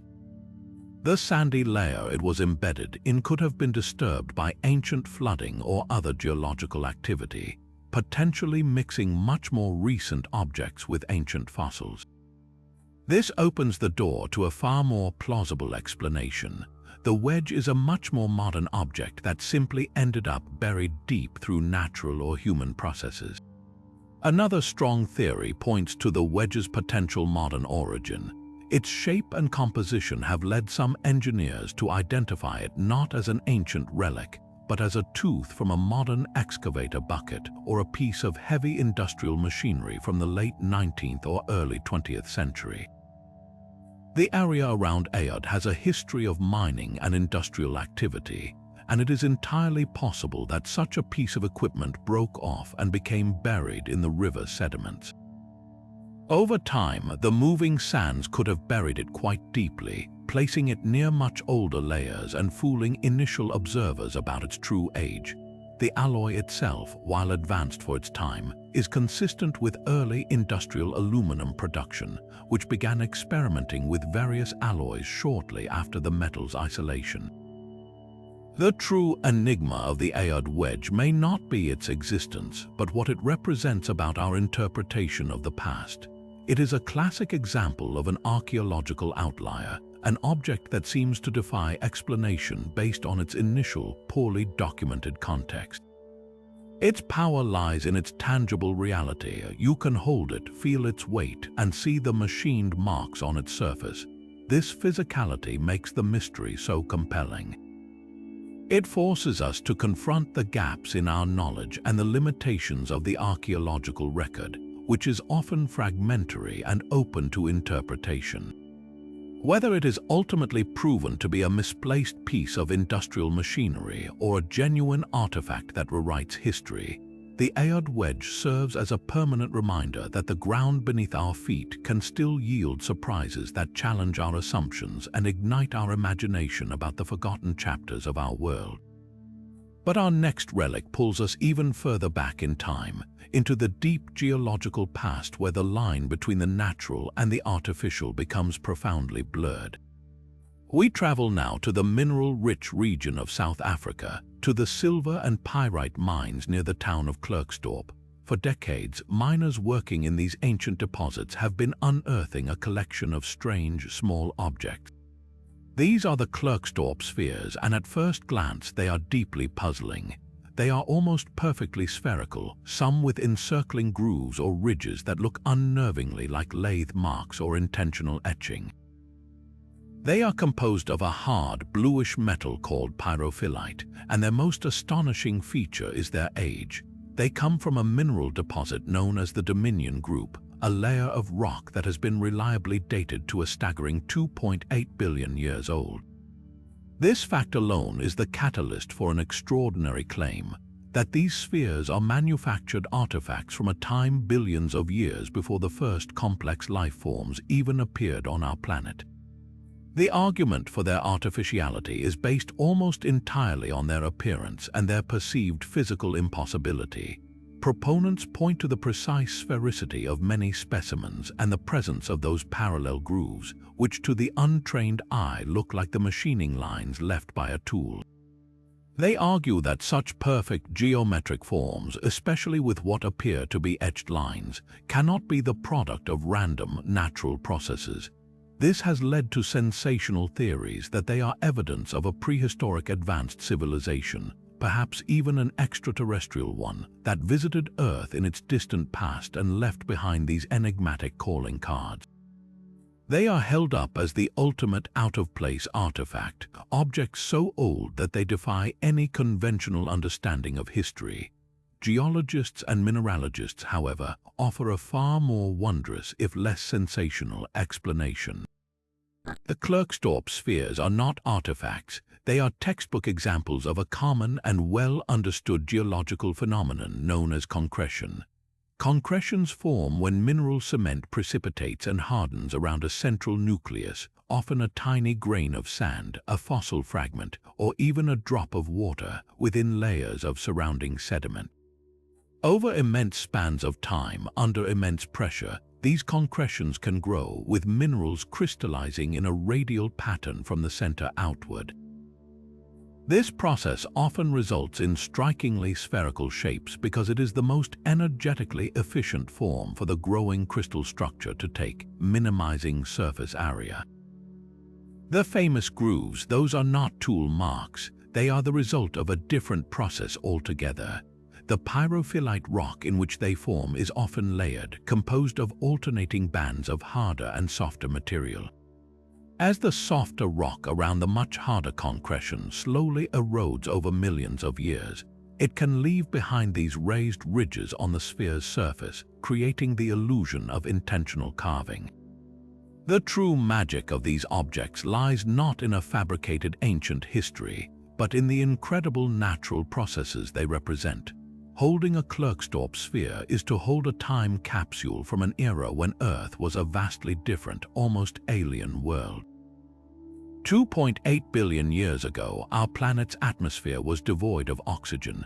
The continents were barren wastelands of rock, and the only life was a thin, primitive scum of single-celled microbes in the oceans.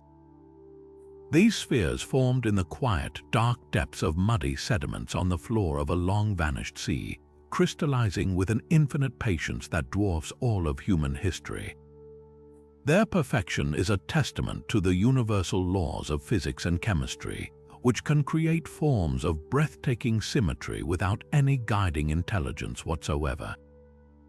In a way, the real story of the Klerksdorp spheres is even more awe-inspiring than the ancient astronaut theory. They are a powerful reminder that nature is the greatest artist and engineer of all, capable of crafting objects of sublime geometry through the slow, patient, and blind forces of geology. They challenge us not to rewrite our history books, but to expand our appreciation for the subtle and often misunderstood beauty of the natural world.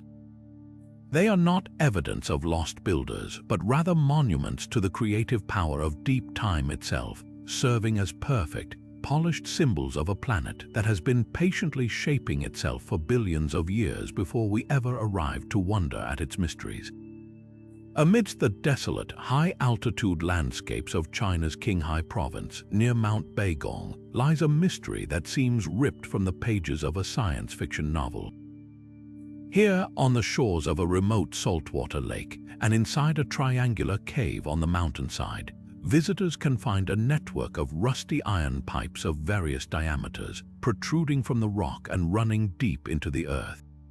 According to local legend, these are not natural formations but the remnants of a vast, ancient plumbing system, a sophisticated construct from a time long forgotten.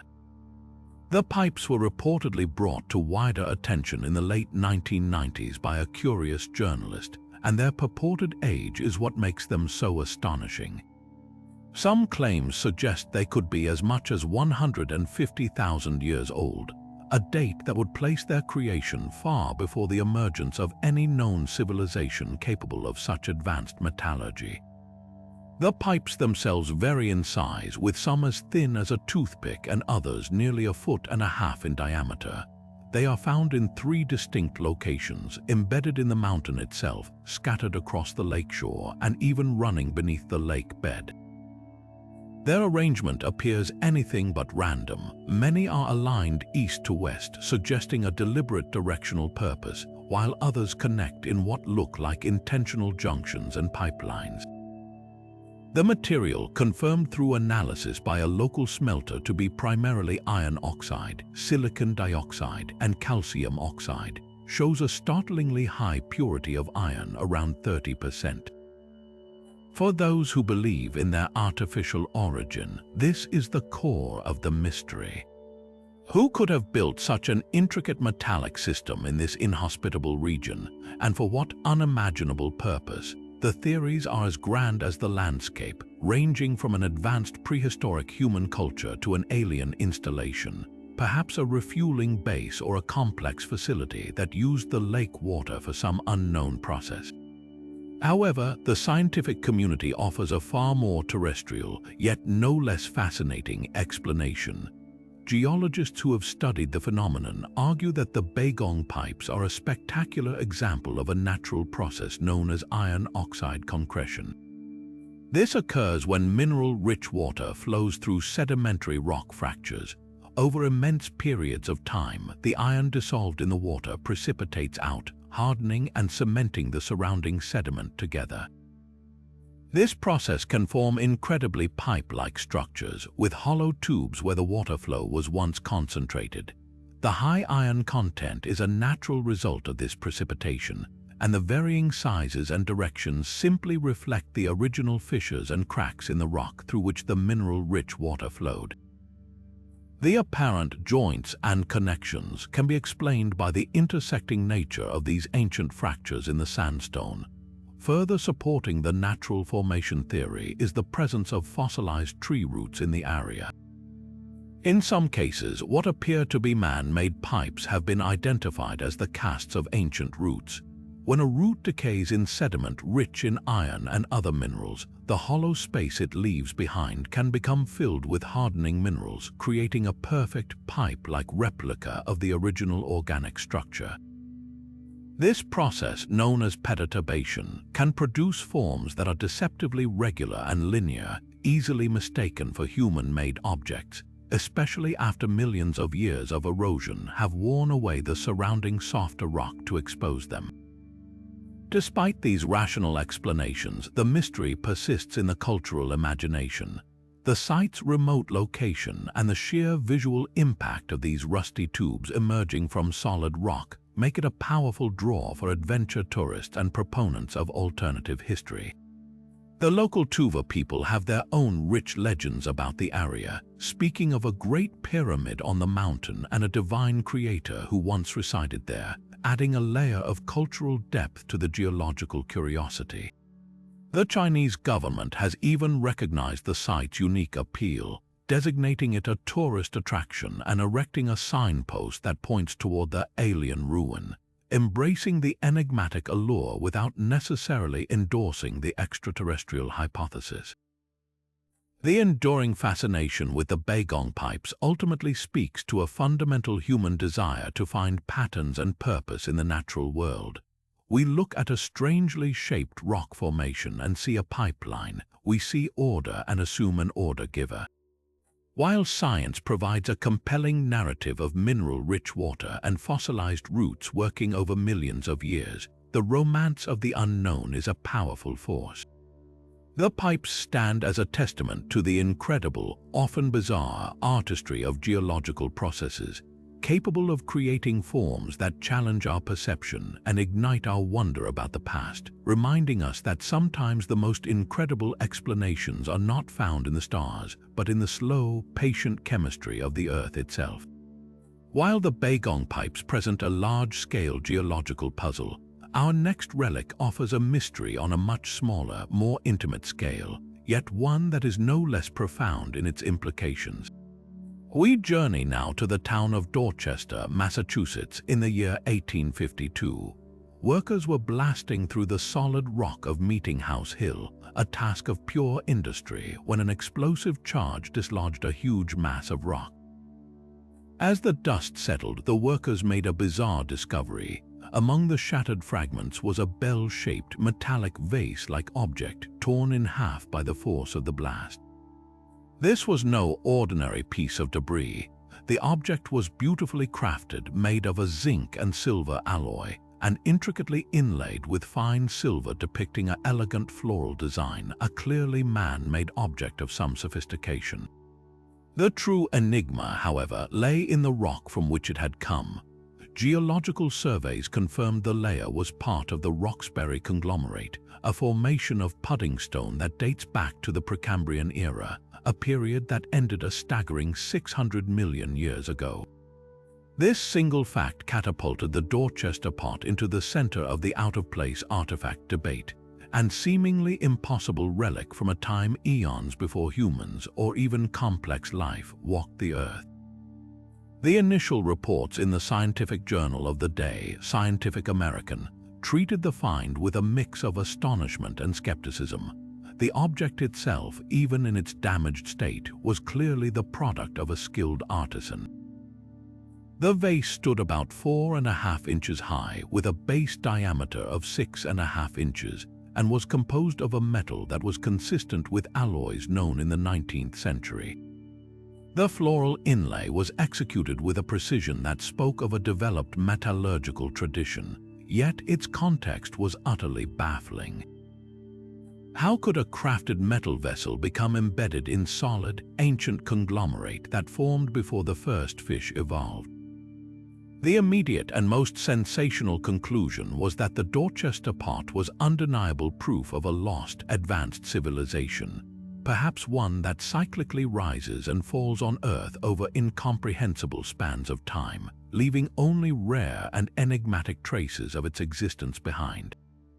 The primary scientific counter-argument to this extraordinary claim hinges on a critical reassessment of the object's discovery context. The workers were using explosive blasting, a notoriously disruptive process that can throw material from different layers into chaotic mixtures. Geologists point out that the Roxbury conglomerate, while ancient, is not a sealed, pristine tomb. It is a formation riddled with cracks, fissures, and more recent sediment deposits. It is entirely plausible that the vase was not originally part of the 600-million-year-old rock matrix, but was instead located in a much more recent pocket or void within it. A common theory suggests the object could have been a historical artifact from the 17th or 18th century, perhaps a ceremonial urn or a decorative piece owned by an early European settler that was lost or discarded. Over time, soil and mineral deposits could have filled the void and hardened, creating a concrete-like seal that gave the appearance of the vase being an integral part of the much older surrounding rock. When the blast occurred, it simply shattered this entire section, creating the illusion that the modern object and the ancient stone were one. Another compelling line of skepticism questions the object's very nature. Some researchers have proposed that the Dorchester pot might not be a vase at all, but a much more recent object misinterpreted due to its damaged state. One specific and plausible theory identifies it as a Victorian-era candlestick holder or a similar type of decorative furniture finial from the early 1800s. Such objects were often made of similar alloys and featured ornate floral metalwork. If a piece like this was lost or discarded near the blasting site in the decades before 1852, it could have easily become buried in the rubble and debris of previous excavations or landslides, later to be uncovered by the new round of blasting and mistaken for something that had been trapped in solid rock for eons. The Dorchester pot, like so many other OOP arts, ultimately resides in a frustrating evidential limbo. The original object itself was lost not long after its discovery, leaving behind only written descriptions and drawings, which makes modern analysis impossible. This absence of the physical evidence is the greatest barrier to solving the mystery. Without the ability to conduct modern tests on the metal, the soil adhering to it, or the exact nature of the rock it was embedded in, we are left only with the original, conflicting reports. Its story serves as a powerful cautionary tale about the interpretation of archaeological finds, especially those uncovered without rigorous scientific documentation.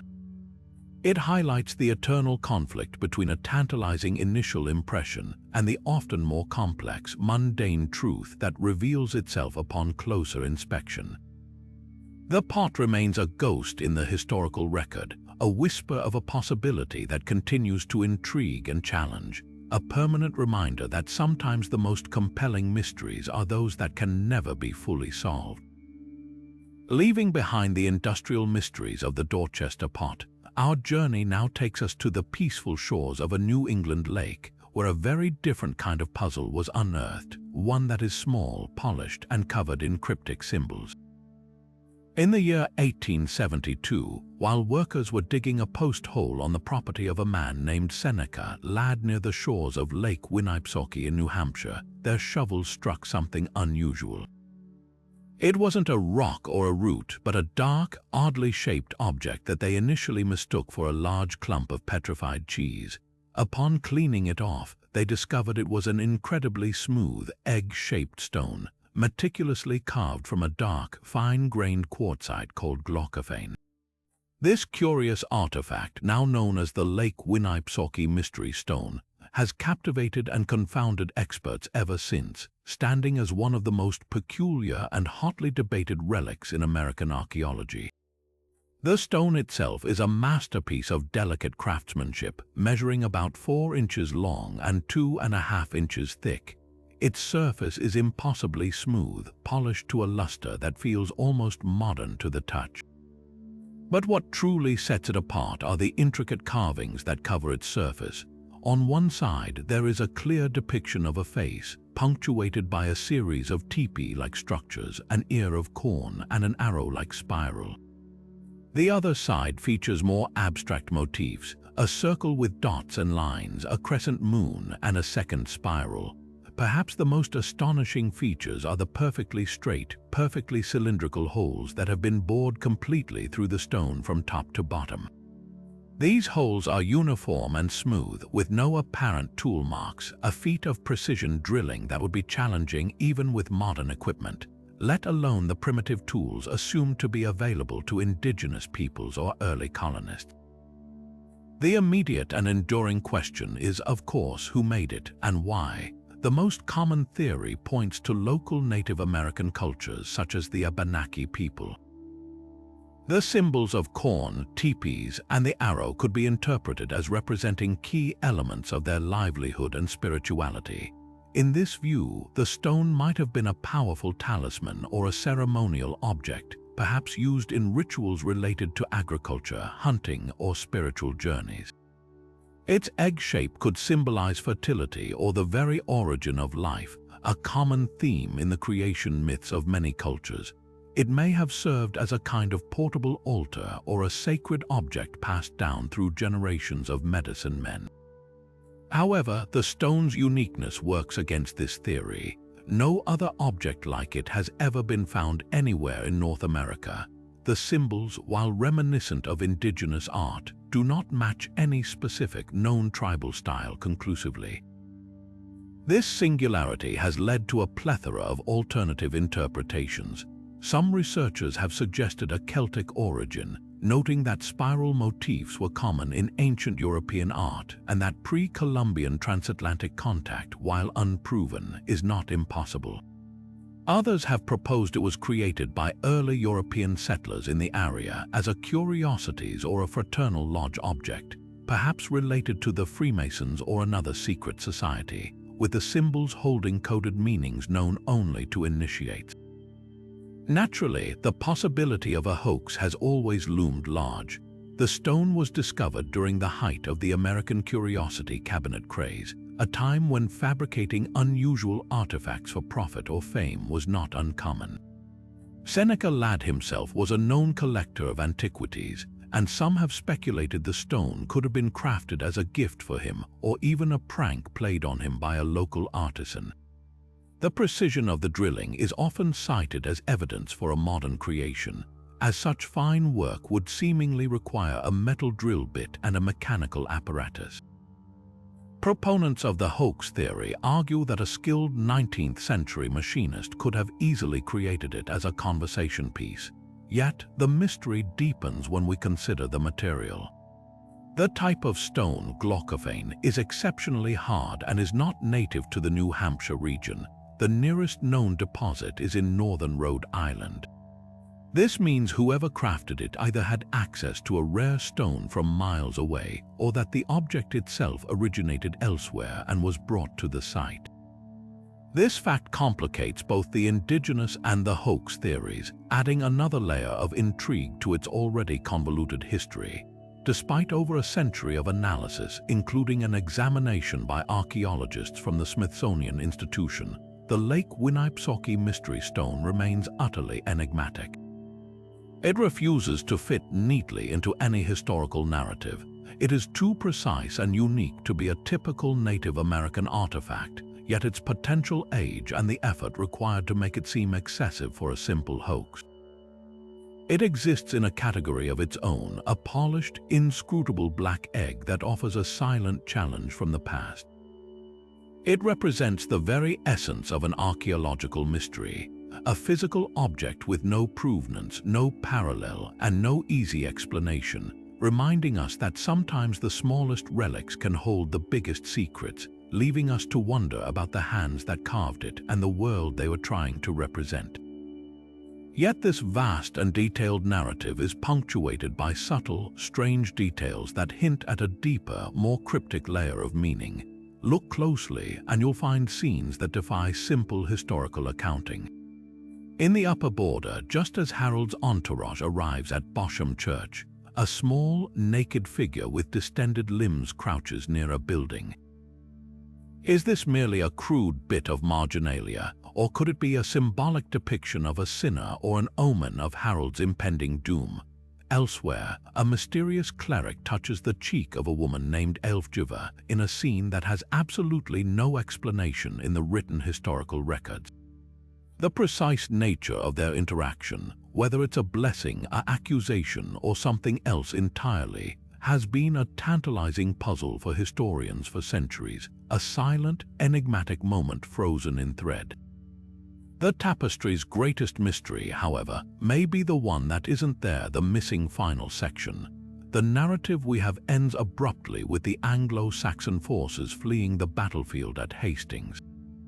But it is almost certain that the original work continued, likely showing the coronation of William the Conqueror in Westminster Abbey, the ultimate conclusion of his claim to the throne. The fact that this final panel is lost to history is a profound frustration. What else did it show? Did it contain more of those puzzling symbolic details? Was its destruction accidental, or was it deliberately removed to obscure a part of the story that someone, centuries ago, did not want seen? This absence is a ghost limb on the body of the tapestry, a constant reminder that even our most complete records from the past are often fragmentary, leaving us with an incomplete picture that we must strive to interpret. Who commissioned this monumental work? The traditional story points to William's half-brother, Bishop Odo of Bayeux, a key figure in the invasion who is prominently depicted throughout the tapestry. It would make sense as a piece of Norman propaganda, intended for display in his cathedral to legitimize the new regime for a largely illiterate populace. But some scholars see subtle clues that suggest a different, more complex origin. The tapestry shows a surprising degree of sympathy for the English side at times, and its artistry has been linked to styles practiced in English monasteries like Canterbury. Could it have been embroidered by skilled English hands, perhaps even commissioned by someone close to Harold, forced to tell the story of their own defeat? This theory adds a deeply poignant layer to the work, imagining it as a product of the conquered, a silent act of resistance where their perspective and their incredible craftsmanship were woven into the very fabric of the victor's history. Ultimately, the Bayeux Tapestry is far more than a simple linear chronicle. It is a complex and layered document, a fusion of history, propaganda, art, and esoteric symbolism. It functions like a prehistoric cave painting in its narrative power, using a universal visual language to tell a foundational story of power, betrayal, and conquest. It puzzles the hidden symbols, the unexplained scenes, the lost ending, and sure, it is never a closed book. It remains a dynamic, engaging mystery, a conversation across centuries where the threads of linen and wool continue to pull us into the drama, asking us not just to see the story but to read between the lines. And from the cryptic symbols of the Lake Winnipesaukee stone, we now turn to perhaps the most emotionally charged and intensely debated relic in all of human history, an object that sits at the precise intersection of faith, science, and mystery. Housed in the Cathedral of St. John the Baptist in Turin, Italy, is a simple piece of linen cloth measuring approximately 14 feet long by 3.5 feet wide. This is the Shroud of Turin, and on its surface is the faint, straw-colored imprint of a crucified man, front and back, complete with wounds that eerily correspond to the biblical accounts of the Passion of Jesus Christ. For millions of the faithful, it is not merely an artifact, it is the authentic burial cloth of the Son of God, a divine relic that offers tangible proof of the resurrection. For scientists and skeptics, it is an immensely compelling medieval forgery, a puzzle that has resisted definitive explanation and continues to ignite controversy with every new attempt to unravel its secrets. The image on the shroud is a negative. This astonishing fact, unknown for centuries, was discovered in 1898 when amateur photographer Secondo Pia took the first official photographs of the cloth. To his utter amazement, when he looked at the developed negative plates, he saw not a ghostly inversion but a perfectly clear, lifelike positive image of a man with a serene, bearded face. This meant the shroud itself functions as a photographic negative, a property that seems impossibly advanced for any known medieval technology. The level of detail is staggering. The figure shows precise anatomical accuracy, from the distended thumb caused by a nail through the wrist, which would damage the median nerve, to the flows of blood from the wrists and feet that are consistent with the upright position of crucifixion. There are also marks consistent with a scourging by a Roman flagrum, a puncture wound in the side, and even dumbbell-shaped wounds on the forehead and scalp that could have been caused by a cap of thorns. This is not a painted image. The color resides only on the topmost fibrils of the linen threads, and there is no pigment or brushstroke to be found. The central and most famous scientific attempt to date the shroud occurred in 1988. In a highly publicized event, the Vatican permitted a team of scientists from 3 independent laboratories at the University of Oxford, the University of Arizona, and the Swiss Federal Institute of Technology to perform radiocarbon dating on a small sample taken from a corner of the cloth. The results, published in the journal Nature, sent shockwaves around the world. The tests dated the linen to between 1260 and 1390 with a 95% confidence level. For many, this was the final word. The shroud was declared a medieval forgery, a brilliant hoax created sometime in the 1300s. This conclusion seemed to align with historical records, as the shroud's documented history effectively begins in the 1350s when it was displayed by a French knight. However, the carbon dating results have been fiercely contested ever since, creating a deep schism between the initial conclusion and a host of other scientific anomalies. Critics of the 1988 tests point to a critical problem: the sample site. The piece of cloth that was cut and subdivided for testing came from a corner of the shroud, an area that would have been repeatedly handled and contaminated over centuries. It is also an area that was singed in a fire in the 1530s, which could have introduced carbon-containing soot and contaminants that would skew the results to make the linen appear younger. Furthermore, studies using spectroscopy have identified the presence of a bioplastic coating of vanillin on the linen threads. Vanillin is a compound found in plant lignin that decreases over time. Its presence on the shroud's fibers suggests an age much older than the medieval period, as linen from the time of Christ would be expected to have lost all its vanillin by now. This finding directly contradicts the carbon-14 results and highlights the immense difficulty of dating an object with such a complex and traumatic history. Beyond the dating controversy, the fundamental question remains: how was the image created? This is the shroud's greatest enigma.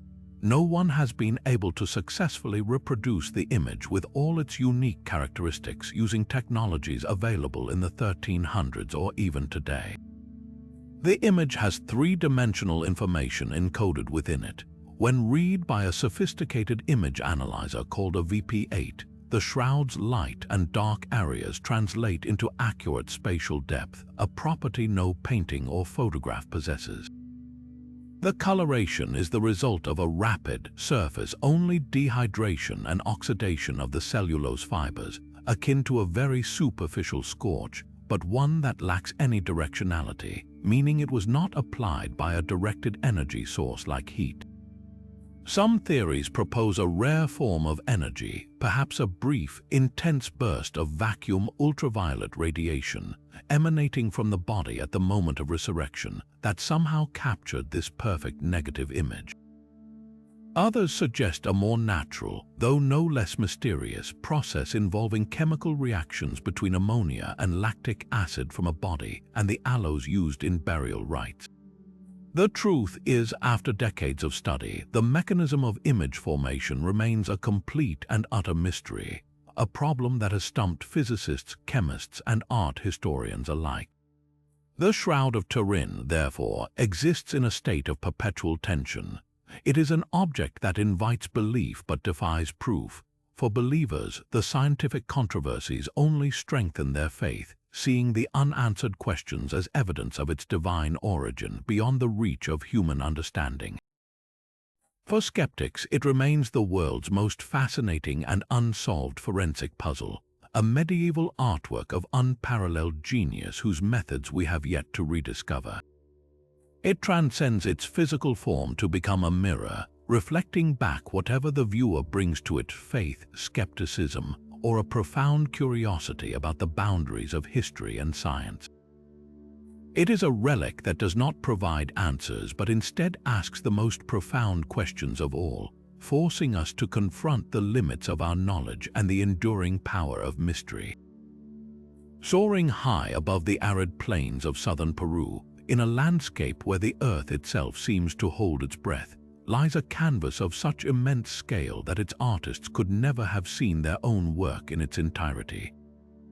This is the home of the Nazca Lines, a collection of hundreds of gigantic geoglyphs that stretch across nearly 200 square miles of the Pampa Colorada. Created between 500 BC and 500 CE by the Nazca people, these staggering artworks were not painted onto the desert floor but carved into it. The technique was deceptively simple yet back-breakingly laborious. The Nazca carefully removed the top layer of dark, sun-baked stones and gravel, exposing the lighter, contrasting colored sand and clay beneath. This created stark, creamy white lines that could be anywhere from a few inches to over 6 feet deep, defining shapes that have endured for over 2 millennia, preserved by one of the driest and most windless climates on Earth.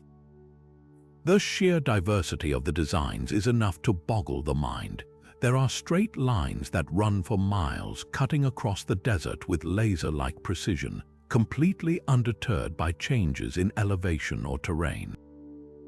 There are immense geometric shapes, perfect triangles, trapezoids, and spirals that seem to plot out some complex, unseen geometry on a colossal scale. But the most famous and captivating figures are the biomorphs, the giant representations of animals and plants. Here you can find a hummingbird with wings outstretched, a spider with an intricately detailed abdomen, a monkey with a characteristically coiled tail, a colossal pelican, and even what appears to be a strange, humanoid figure often called the astronaut. These are not small sketches. The monkey is over 300 feet long, and the pelican stretches to nearly 900. To stand on a viewing platform and see one of these creatures materialize from the dusty plain is to feel a profound sense of awe at the ambition and capability of this ancient culture. This immediately begs the monumental question: why? Why would a people invest such a staggering amount of collective effort into creating art they could never fully appreciate from the ground? The most enduring theory, first proposed by the American historian Paul Coso and later championed by the German mathematician Maria Rica, who dedicated her life to studying the lines, is that they formed a vast astronomical calendar. According to this view, the long lines pointed toward the horizon where the sun, moon, and certain stars would rise or set on specific dates, marking solstices, equinoxes, and seasonal cycles crucial for agriculture. The animal figures might have represented constellations in the Nazca cosmos. This theory paints the desert as a monumental observatory, a sacred almanac written on the earth itself to help regulate the rhythms of planting and harvest and to predict the life-giving arrival of water from the Andes. A second, and perhaps more widely accepted, theory places the lines at the very heart of Nazca spirituality and ritual.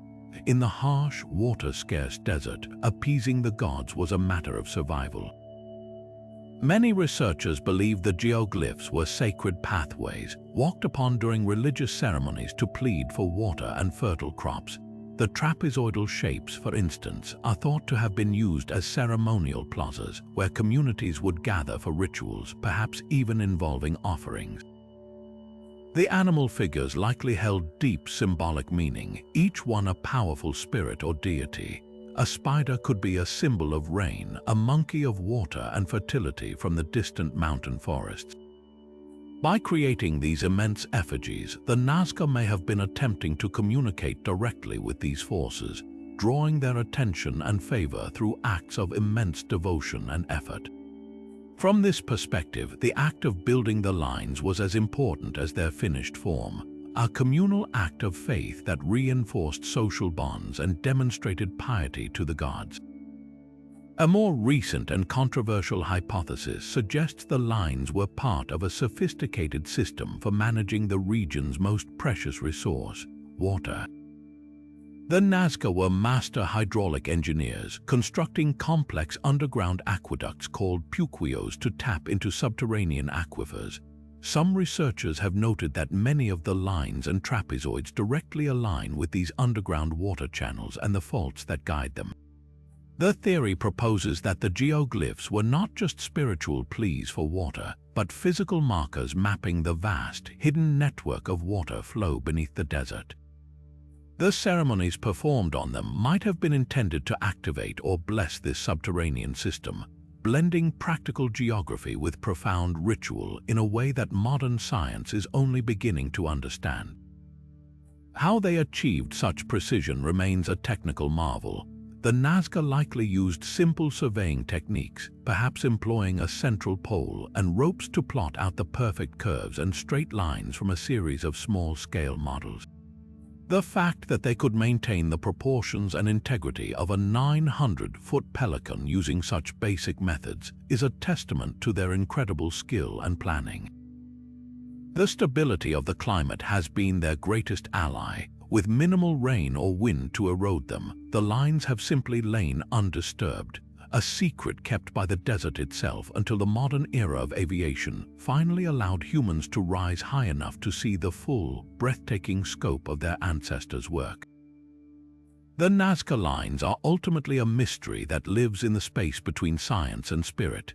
They challenge us to understand a worldview where the practical and the sacred were inseparable, where drawing a monkey in the earth could be an act of engineering, astronomy, and prayer all at once.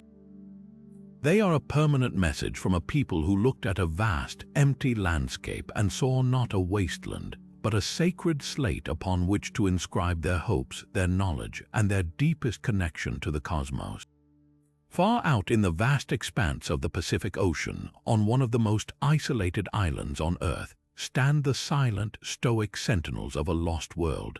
This is Rapa Nui, known to the world as Easter Island, and its landscape is dominated by nearly 900 massive stone figures called Moai. These are not merely statues, they are profound expressions of belief, power, and identity, carved with astonishing skill from compressed volcanic ash and gazing inland with a solemn authority that has captivated and mystified the world for centuries. The most awe-inspiring of these, Paro, stands over 30 feet tall and weighs a staggering 82 tons, a literal mountain of stone that was somehow quarried, carved, and transported for miles by a society with no metal tools, no wheels, and no draft animals. The story of the Moai begins at the volcanic quarry of Rano-Raraku, a place that feels less like a workshop and more like a sacred mountain of ghosts.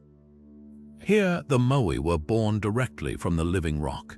Using hand-held basalt stone picks called toki, teams of master carvers would patiently chip away at the soft volcanic tuff, first freeing the front of the statue and then painstakingly carving the details of the face, the elongated ears, and the arms held tightly against the sides. Once the front was complete, they would sever the keel of rock connecting the Moais back to the mountain and carefully slide it down the slope to a prepared pit at the base, where the finishing work on the back would be completed. The process was one of immense ritual and patience, and the mountain itself bears the scars of this industry, with nearly 400 Moai in various stages of completion still embedded in its sides, as if the workers simply walked away one day and left their charges to sleep for eternity. But the quarry was only the beginning. The truly mind-boggling feat was yet to come: transportation. How did the Rapa Nui move these multi-ton giants across miles of rugged, undulating terrain to their final ceremonial platforms called ahu along the coast? For decades, the prevailing theory involved a Herculean effort of log rolling, with the statues being dragged horizontally on a sled or cradle made from the island's lush palm forests. This idea, while logical, contributed to a darker narrative about the island's fate. However, more recent experimental archaeology, combined with insights from oral traditions, has revealed a far more dynamic and ingenious method. The current leading theory suggests the Moai were not dragged but walked. Using a system of ropes, teams of people would rock the statue from side to side, edging it forward in a rhythmic, upright motion. This method, demonstrated in modern experiments, aligns perfectly with local Rapa Nui legends that say the statues walked to their ahu. This technique would have been highly efficient, requiring far fewer people and resources than previously imagined, and it completely transforms our picture of the operation from a grueling, linear drag to a coordinated, almost dance-like ritual of movement. Upon reaching their coastal ahu, the final and most sacred transformation took place. The Moai were not left as blind giants staring from empty sockets. Skilled workers would carefully inset eyes made of white coral with pupils of red scoria stone. This ceremony of the eyes, known as opening, was the moment of ultimate spiritual activation. It was believed that the mana, the spiritual essence and power of a deified ancestor, would flood into the statue. The Moai was no longer a rock, it was a living vessel, its gaze now turned inward to watch over and protect the village and its people. The ahu itself was a sacred burial platform, and the row of activated Moai served as a direct link between the living community and their powerful ancestral guardians, a perpetual reminder of their lineage and their right to the land. This understanding of the Moai as deified ancestors is central to their cultural significance. They were not idols worshipped as gods, but rather representations of powerful chiefs or important lineage founders. By erecting a Moai, a community was making a bold statement about their status, their history, and their connection to the divine. The competition between different clans to build larger and more elaborate Moai and ahu was a driving force in Rapa Nui society. This spiritual and political rivalry, however, is often tied to the island's most enduring and tragic mystery: its societal collapse. The classic narrative, popularized by researcher Jared Diamond, is a stark ecological cautionary tale. It suggests that the Rapa Nui's obsession with Moai construction led to catastrophic deforestation. Every tree cut down was another log used to transport statues until the once forested island was stripped bare. This led to massive soil erosion, the collapse of the fishing canoe industry, and widespread starvation. This environmental apocalypse, the story goes, triggered a brutal period of civil war where clans toppled each other's Moai in a symbolic and violent rejection of the ancestral power that had failed them. By the time European explorers arrived in the 18th century, they found a destitute population living amidst the ruins of their own culture. While this narrative is powerful and contains elements of truth, modern scholarship paints a more complex and nuanced picture. Deforestation did occur, but it was likely a gradual process caused by a combination of statue transport, clearing land for agriculture, and the arrival of the Polynesian rat, which would have prevented the forests from regenerating by eating the palm nuts. However, the Rapa Nui people were incredibly resilient and adaptive innovators, not passive victims of their own folly. Evidence shows they developed sophisticated rock gardens for cultivating crops in the nutrient-poor soil and found new ways to fish from shore. The real death knell for their society may not have been internal conflict, but external contact. The first European visitors brought with them the true agents of collapse, diseases like smallpox for which the islanders had no immunity, followed by the horrors of the Peruvian slave raids in the 1860s that abducted and killed nearly half the population. These twin catastrophes shattered Rapa Nui society, destroying its social structure and oral traditions in a way that internal conflict never could. The Moai, then, stand for more than just a mystery of engineering. They are a testament to human ingenuity, spiritual devotion, and the complex interplay between a culture and its environment. Their silent, stoic presence is a poignant reminder of a vibrant and sophisticated society that mastered its world for centuries, creating one of the most stunning artistic achievements of the ancient world. Their story is not simply a warning about resource depletion, but a deeper, more human saga of resilience, adaptation, and the tragic vulnerability of isolated cultures to the forces of a rapidly changing world. Just when we thought we had charted humanity's ascent from hunter-gatherer nomads to settled, farming villagers who then had the time and resources to build temples and develop complex religion, a hilltop in southeastern Turkey delivered a revelation that stopped this neat timeline in its tracks. This is Gobekli Tepe, a site that so profoundly upends our understanding of prehistory that it has been called the most important archaeological discovery of the 21st century. Dating back to an almost incomprehensible 9600 BC, this complex of massive stone circles isn't just old. It predates Stonehenge by a staggering 6,000 years and the Great Pyramid of Giza by 7,000 years.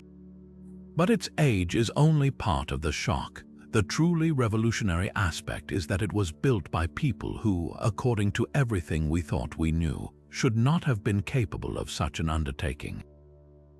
These were pre-agricultural hunter-gatherers, living a nomadic life without permanent settlements, without pottery, and crucially, without the surplus of food that we always believed was the essential prerequisite for large-scale communal projects. The heart of Gobekli Tepe's mystery lies in its magnificent, monstrous pillars. Imagine standing before a ring of 20-ton limestone monoliths, some towering over 18 feet high, each meticulously carved and then dragged from a nearby quarry by a people who had not yet invented the wheel or domesticated a single beast of burden. The logistics of this operation are breathtaking, requiring a level of social organization, planning, and collective labor that historians never attributed to Paleolithic societies. But the pillars are more than just feats of engineering. They are a window into a sophisticated symbolic world. Their surfaces are covered in a stunning menagerie of carved reliefs, snarling foxes, charging boars, graceful cranes, slithering snakes, and fearsome scorpions. This is not random decoration. This is a dense, symbolic language carved in stone, a complex mythology frozen in time. The animals are depicted with a powerful, almost surreal energy, often interacting or overlapping in ways that suggest a rich narrative or a spiritual hierarchy we can only guess at. The most haunting and iconic figures are the T-shaped central pillars that dominate each enclosure. These are not abstract shapes. Most researchers agree they are highly stylized representations of human forms. The top bar of the T represents a head, and on some of them you can faintly make out carvings of arms, hands, and even belts with loincloths draping down the shaft.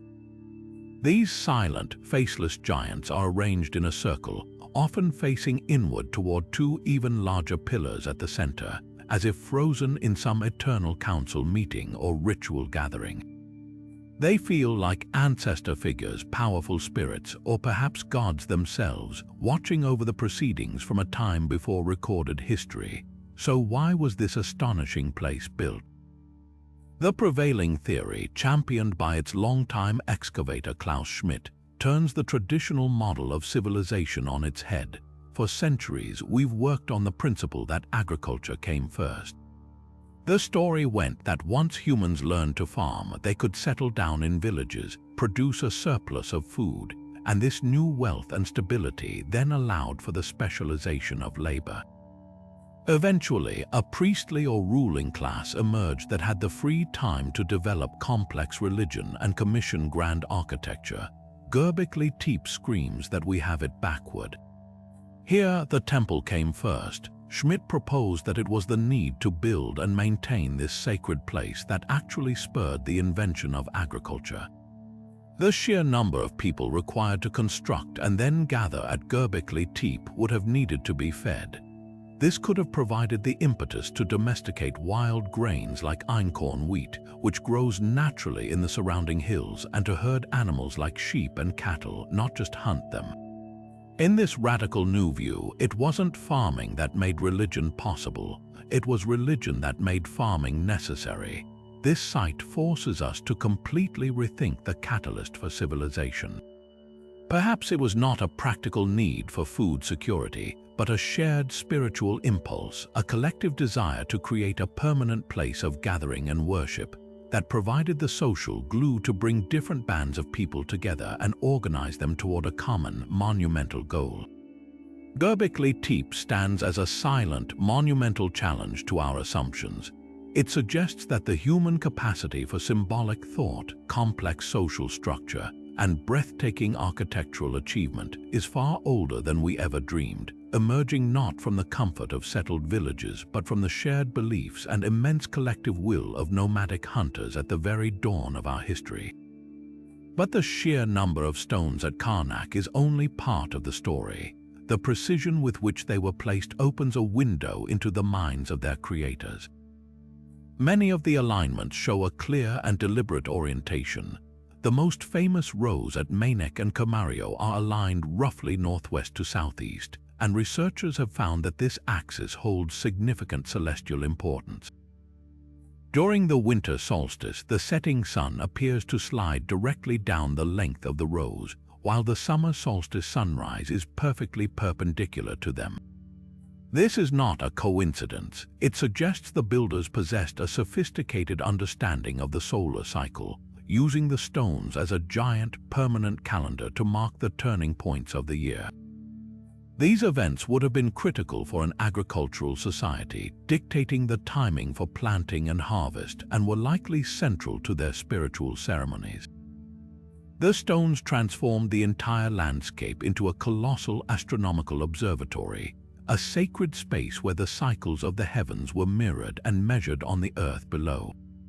While the astronomical function is compelling, another powerful theory suggests the alignment served a far more personal and profound purpose, as a gateway to the realm of the dead. The entire Carnac area is one of Europe's most dense Neolithic burial landscapes. Scattered amongst and around the stone rows are massive burial mounds known as tumuli and elaborate dolmens, stone table tombs covered in earth. The most famous of these is the immense tumulus of St. Michel, a man-made hill that took an estimated 35,000 hours of labor to construct and contains multiple burial chambers within its core. This intimate connection between the standing stones and the tombs is impossible to ignore. Many researchers propose that the avenues of menhirs were ceremonial processional ways, guiding the spirits of the deceased from the world of the living towards their final resting place. Walking between the parallel lines of stones would have been a powerful, immersive experience, a symbolic journey from one state of being to another, perhaps culminating at a sacred endpoint like a tomb or a circular cromlech. The purpose of the Carnac Stones may also have been rooted in something more pragmatic, yet equally vital for a developing society marking territory. Erecting such a vast and permanent monument in the landscape was a powerful statement of identity and control. It signaled to other groups that this land, with its resources and ancestral burial grounds, was claimed. The effort required to build the alignments, quarrying, transporting, and erecting thousands of multi-ton stones would have required the coordinated labor of a large, well-organized community. This very act of collective building would have strengthened social bonds and reinforced a shared cultural identity. The stones themselves, standing for millennia, became a permanent testament to the power and cohesion of the people who put them there, an undeniable declaration of their presence that would have commanded respect from any who saw them. Despite decades of research, the greatest mystery of Carnac remains the people behind it. Who were they? What did they call themselves? What compelled them to undertake such a monumental project across so many generations? We have no written records, no carvings on the stones that decipher their language or beliefs. The silent stones are the only testament to their existence. What we do know is that they were part of a vibrant and sophisticated culture that flourished in Brittany during the Neolithic period. They were skilled farmers, herders, and traders who had access to resources and ideas from across Europe. The culture that built Carnac eventually vanished, absorbed by new waves of migration and technological change, like the Bel Beaker people who brought metalworking to the region. Their legacy, however, is set in stone, a haunting and beautiful puzzle that continues to challenge our understanding of prehistoric Europe, reminding us that even without words, a society can still speak volumes about its beliefs, its fears, and its aspirations through the monuments it leaves behind. Off the coast of Nova Scotia, nestled in the mahogany-hued waters of Mahone Bay, lies a small, unassuming island that has become synonymous with one of the world's most enduring and expensive treasure hunts in history. Oak Island, a mere 140 acres of spruce and maple, holds a secret at its heart that has consumed lives, fortunes, and generations of brilliant minds. This is the story of the Money Pit, a perplexing subterranean puzzle that begins with a simple legend and descends into a labyrinth of booby traps, cryptic inscriptions, and tragic failures, drawing an unbroken line of intrigue from the 18th century straight into our modern era of televised exploration. The legend begins in 1795 when a young man named Daniel Maginnis spotted strange lights on the uninhabited island. Investigating, he found a peculiar circular depression in the ground directly beneath an old oak tree from which a ship's tackle block was suspended. Certain he had found a pirate's buried treasure trove, Maginnis returned with two friends and began to dig. What they discovered was not a simple chest of gold, but the first layer of an incredibly sophisticated and deeply sinister engineered shaft. Just a few feet down, they hit a layer of flagstones not native to the island. At 10 feet, they encountered a platform of sturdy oak logs sealed into the walls of the pit. At 20 and 30 feet, they found identical platforms. Their tools were not equal to the task, and the legend was born, waiting for wealthier, more determined seekers to take up the challenge. Every subsequent excavation has only deepened the mystery, revealing a construction of almost fiendish complexity. The original Money Pit itself appears to be a carefully engineered decoy, a central shaft that triggers a series of devastating defenses. At around 90 feet, excavators in the early 1800s reportedly uncovered a large flat stone inscribed with a bizarre cipher of symbols. While the original stone was lost, a transcription was later interpreted to read, 40 feet below, 2 million pounds are buried, but reaching that prize proved nearly impossible. The true genius or menace of the construction was revealed when diggers attempted to breach that final chamber. Their auger drills, after punching through another oak platform, reportedly brought up 3 small links of gold chain, a tantalizing glimpse of the treasure below. But the very act of drilling triggered the pit's infamous countermeasure. Tunnels, expertly engineered from a nearby beach, began to flood the entire shaft with seawater, instantly filling any new excavation and foiling every attempt to reach the bottom. This elaborate hydraulic booby trap suggests a level of engineering far beyond simple pirate lore. This has led to a torrent of theories about who could have possibly designed such an ingenious and durable system. The classic pirate theory points to Captain William Kidd or Edward Teach, Blackbeard himself, though their documented exploits don't align with such a monumental project. Others propose it was the work of British sailors hiding the treasure looted from Havana during the 7 Years' War. More adventurous speculations point to the Knights Templar, suggesting the pit holds not gold, but sacred religious relics like the Holy Grail or the lost treasures of the temple in Jerusalem, hidden after the order was suppressed in the 14th century. Some even suggest it could be the final resting place of the original works of William Shakespeare or Francis Bacon, or a store of priceless manuscripts that would rewrite history itself. The sheer variety of these ideas speaks to the pit's power to captivate the imagination, offering a blank canvas onto which every generation projects its own greatest historical desires. The human cost of this quest is a story in itself, a modern-day Greek tragedy of ambition and obsession. For over 2 centuries, a procession of syndicates and wealthy individuals have poured their resources into the island, only to be defeated by flooding, cave-ins, and financial ruin. The search has claimed at least 6 lives, including that of Maynard Kaiser, who fell to his death in a shaft in 1936, and 4 more men in 1965 who were overcome by fumes in a drilled borehole. This tragic history has contributed to the so-called Curse of Oak Island, a legend that 7 men must die in the search before the treasure can finally be revealed. The quest continues today, more visible than ever through a popular television series that documents the latest efforts using staggering amounts of heavy machinery and cutting-edge technology, from sonic drilling to underwater cameras, yet the island's core secret remains stubbornly guarded. So, does anything actually lie at the bottom of the money pit? Skeptics offer a compelling counter-narrative, suggesting the entire phenomenon could be a natural one, amplified by hope and human engineering. The flood tunnels could be natural fissures in the island's porous anhydrite bedrock, which were then expanded by early excavators themselves as they dug. The oak platforms found at regular intervals might not be man-made floors, but simply the remnants of ancient trees that fell into a natural sinkhole or a deep seam of limestone that was later filled in over time. The gold chain brought up by an auger could have been planted, or perhaps was a fragment from a much later era Spanish coin that had washed into the fissure.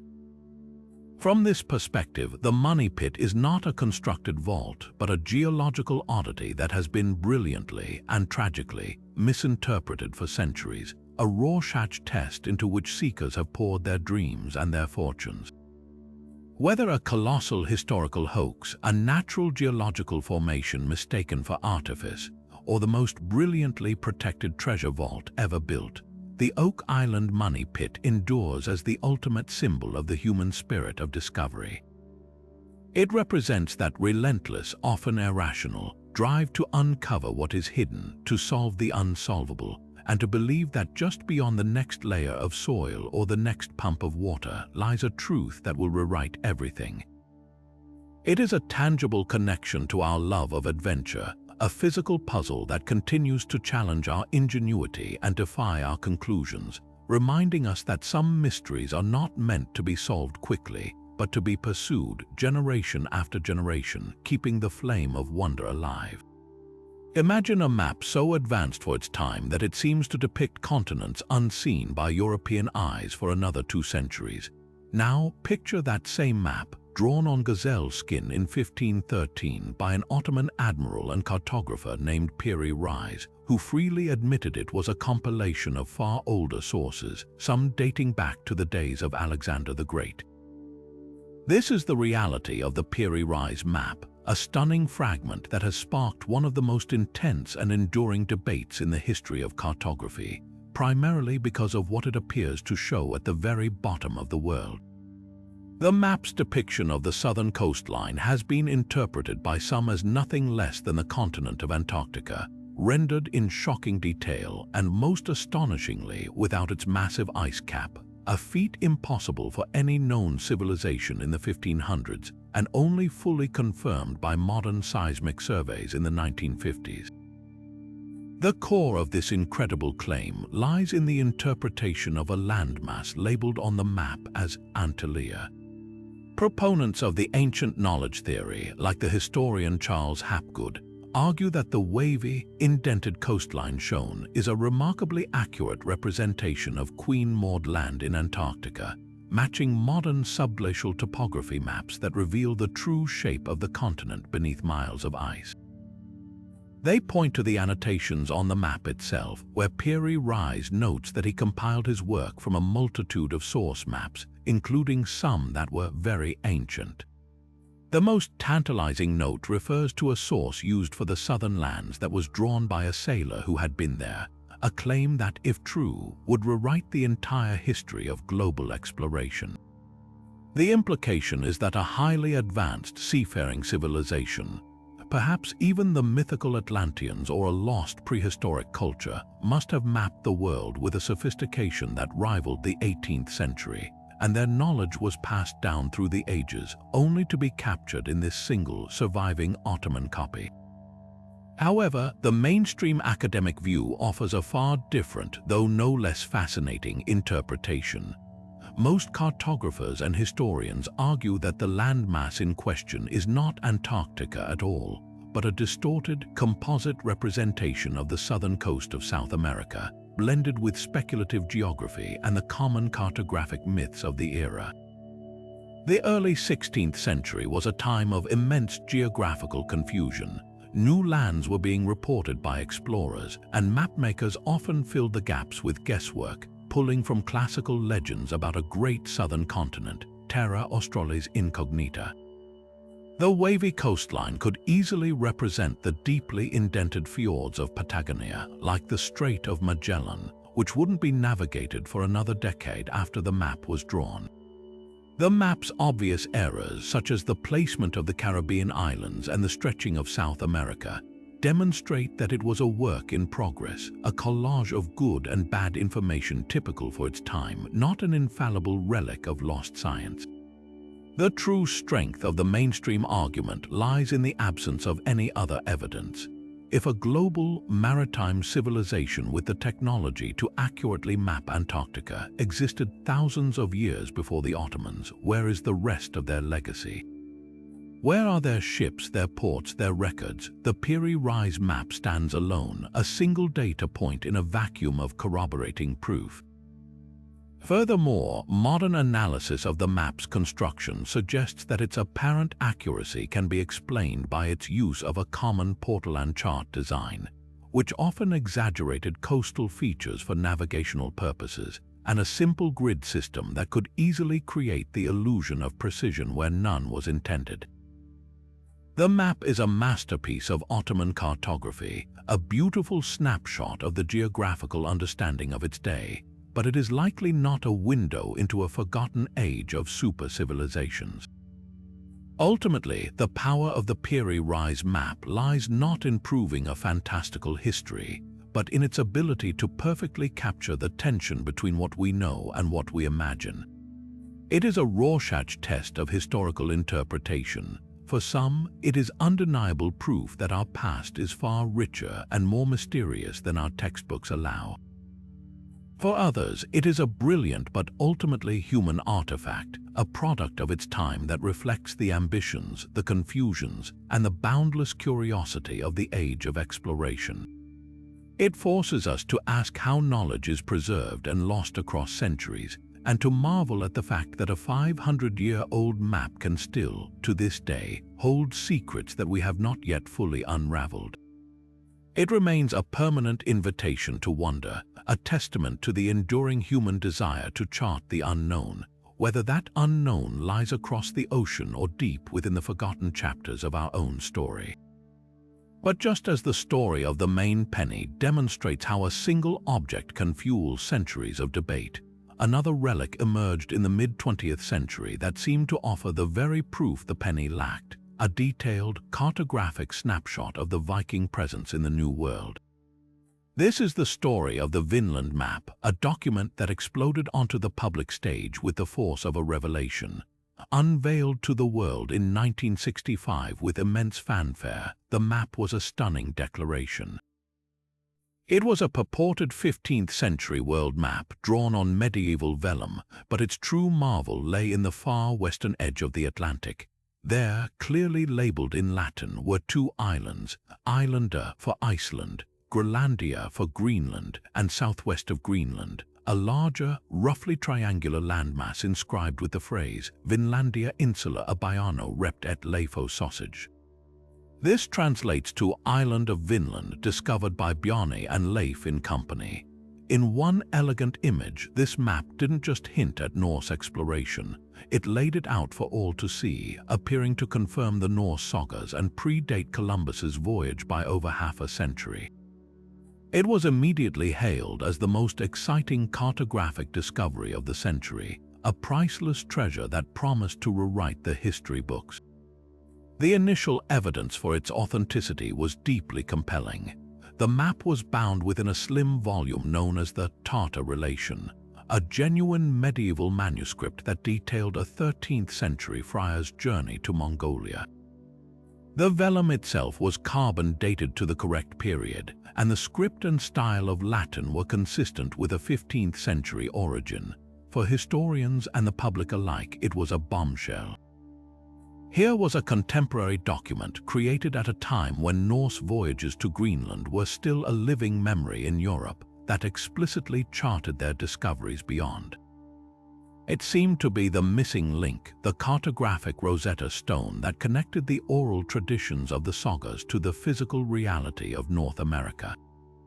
The implications were profound, suggesting that knowledge of the New World was not entirely lost after the Norse, but had perhaps circulated in small, scholarly circles, waiting to be rediscovered.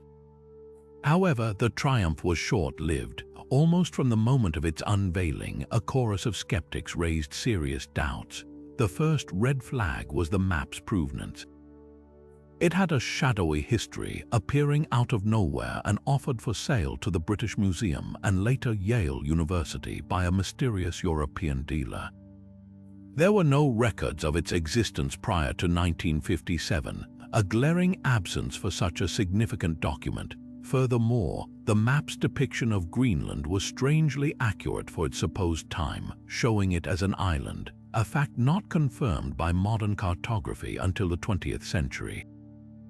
This anachronistic accuracy felt suspicious, as if the forger had access to modern knowledge and inadvertently included it. The real battle, however, would be fought not over parchment but over chemistry.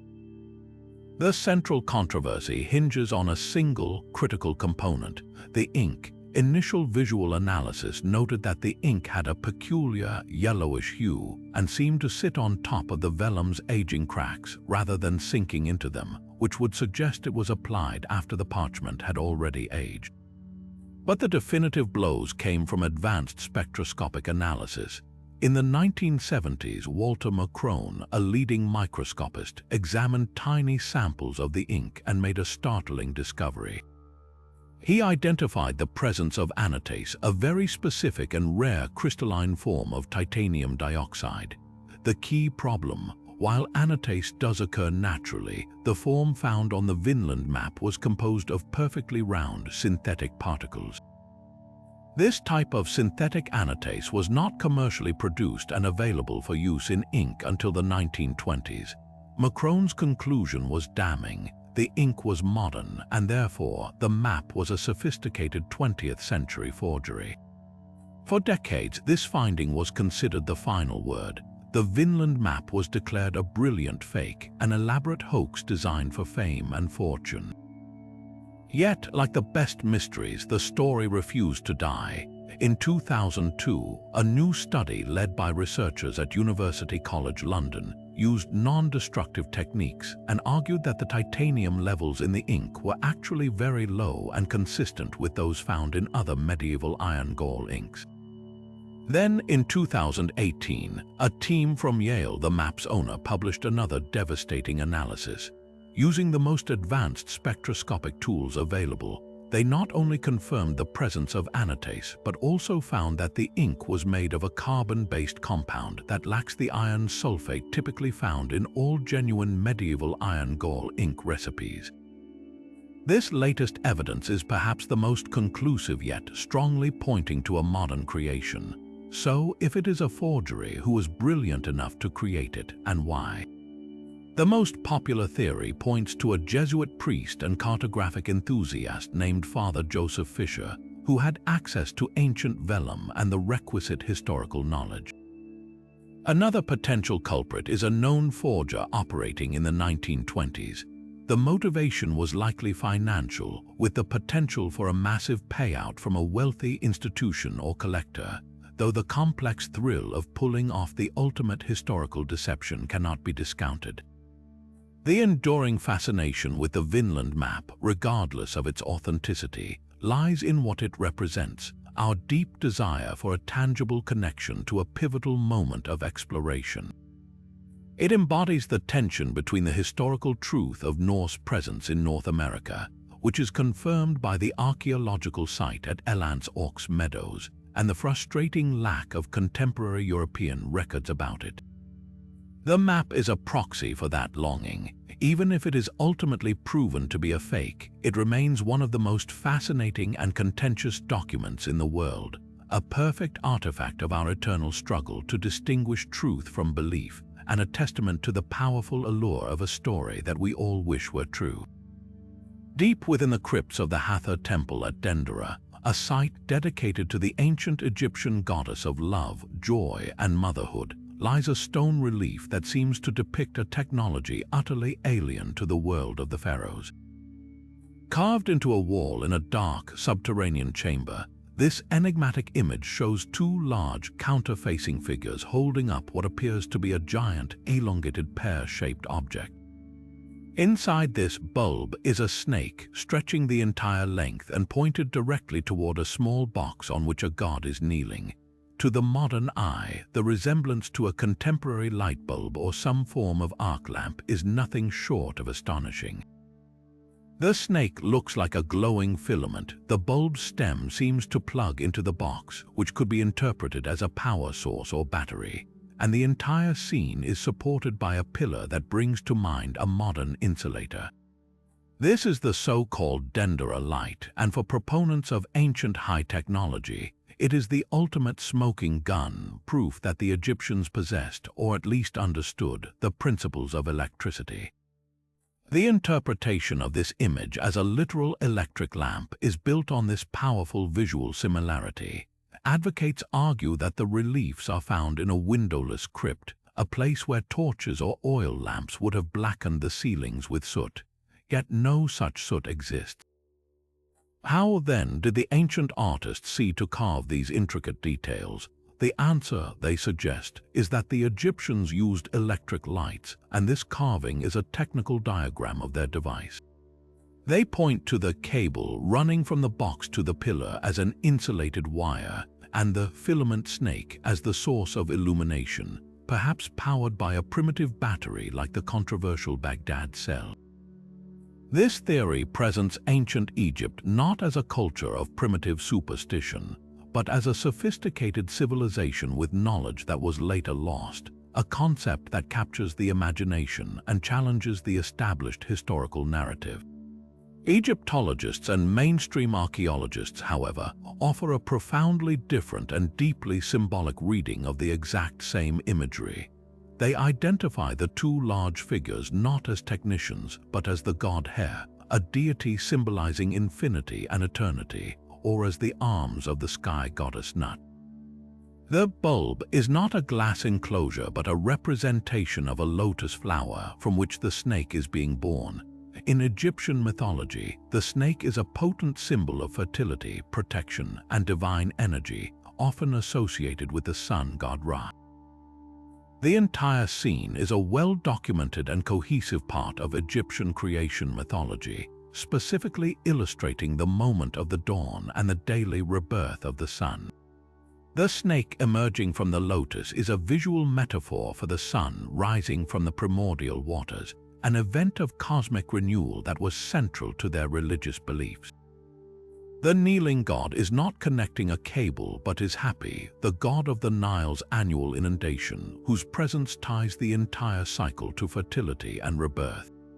The context of the surrounding reliefs completely supports this mythological interpretation. The crypt walls are covered with similar scenes, all part of a connected narrative about the cosmic cycle, the journey of the sun, and the role of the gods. To isolate this one image and strip it of its religious and symbolic meaning is to fundamentally misunderstand the purpose of Egyptian temple art.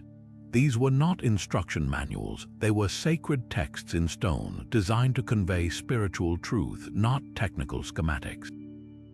The absence of soot is easily explained by the use of mirrors to reflect sunlight deep into the temple's passages during the day, or by the use of high-quality, smokeless oil lamps that would not have left significant residue. The enduring appeal of the ancient light bulb theory speaks to a very human desire to see our own technological world reflected in the past. It is a form of pattern recognition where we project our modern framework onto an ancient symbol set, creating a compelling but ultimately anachronistic story. The Dendera relief does not showcase lost technology, but something perhaps even more remarkable: the breathtaking sophistication of Egyptian symbolic thought. They developed a complex visual language to explain the mysteries of the universe, from the daily sunrise to the flooding of the Nile, encoding these concepts into art that has survived for millennia. The true light at Dendera is not electric but intellectual, a brilliant flash of human creativity that used the power of myth and symbol to make sense of the world, leaving behind a masterpiece that continues to illuminate the incredible mind of ancient Egypt, even as it sparks our own modern imaginations.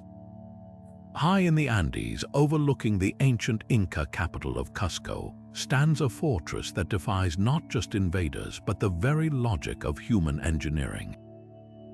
This is Sacsayhuaman, a sprawling complex of ramps, temples, and most famously, 3 zigzagging walls constructed from stones so immense, so perfectly fitted, that the mind struggles to accept they were placed by hand. We are not talking about simple blocks. The largest of these limestone and diorite megaliths weighs an estimated 120 to 200 tons, as much as 2 fully loaded semi-trucks. And yet, they are assembled with a precision that would be the envy of any modern mason. The stones are polygonal, meaning they have multiple sides and angles, and they lock together in a complex 3-dimensional jigsaw puzzle. The joins are so tight that you cannot slide a piece of paper, let alone a knife blade, between them. This isn't just mortarless construction. This is a seamless fusion of rock, a feat that has baffled archaeologists, engineers, and historians for centuries. The immediate, overwhelming question is how. How did the Inca, a culture that did not use the wheel, did not have iron tools, and had no written language to blueprint such a project, achieve this? The mainstream theory, supported by archaeological evidence, points to an astonishing amount of skill, patience, and brute force. Quarrymen likely used harder stones to pound and shape the blocks, gradually fracturing the rock along its natural grain by hammering strategically placed wooden wedges that were then soaked with water to expand and split the stone. Transporting these titans from quarries miles away is thought to have involved an army of laborers using ropes, levers, and log rollers, dragging them up and down the steep Andean mountainsides. Once on site, the final fitting would have been a process of trial and error, lowering the block repeatedly, grinding and abrading the surfaces against each other with sand and water until the fit was perfect.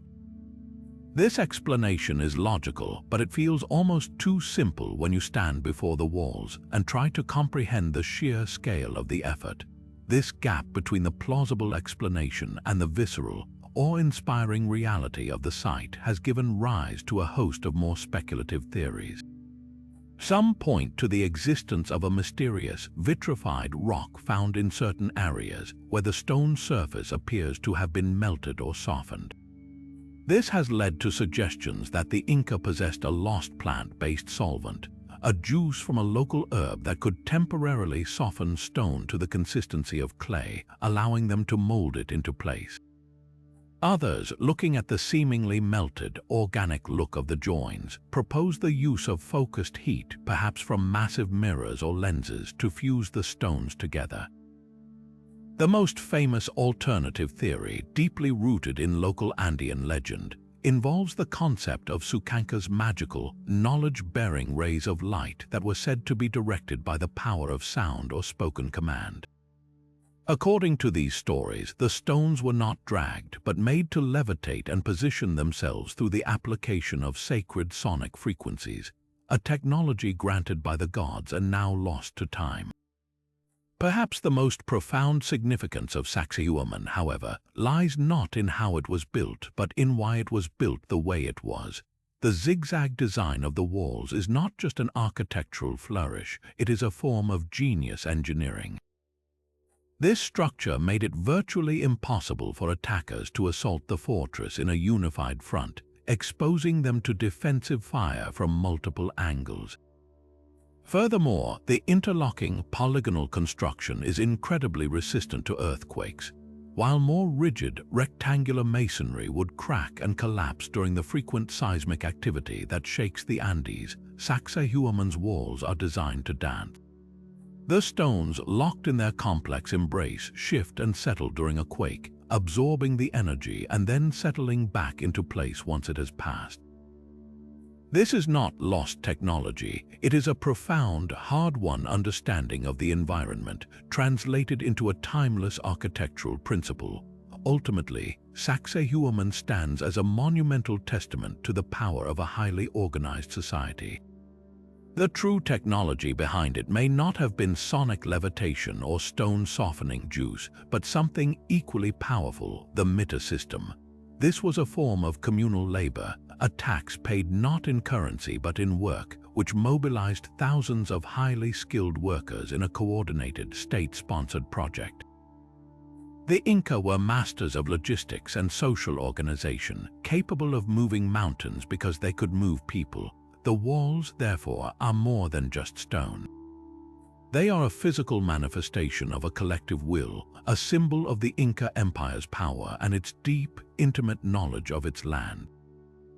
They challenge us to expand our definition of technology beyond tools and machines to include the brilliance of social structure, the accumulated wisdom of seismic engineering, and the limitless potential of human effort when directed toward a common, awe-inspiring goal.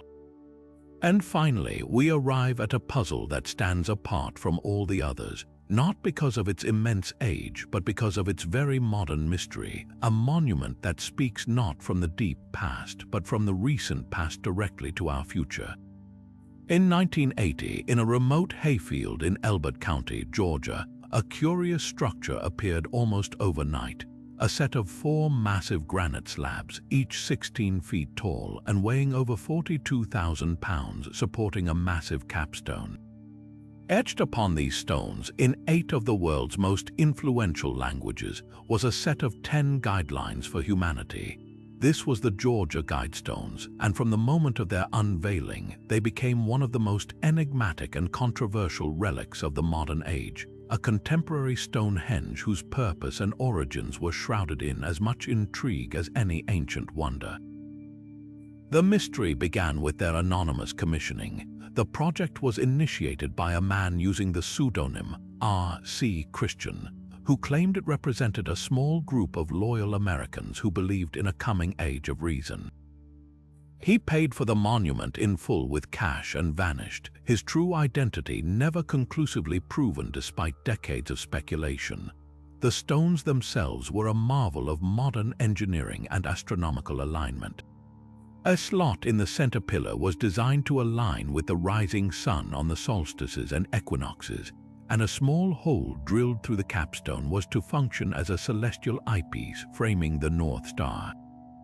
This fusion of ancient megalithic principles with a modern message was a core part of their unsettling power.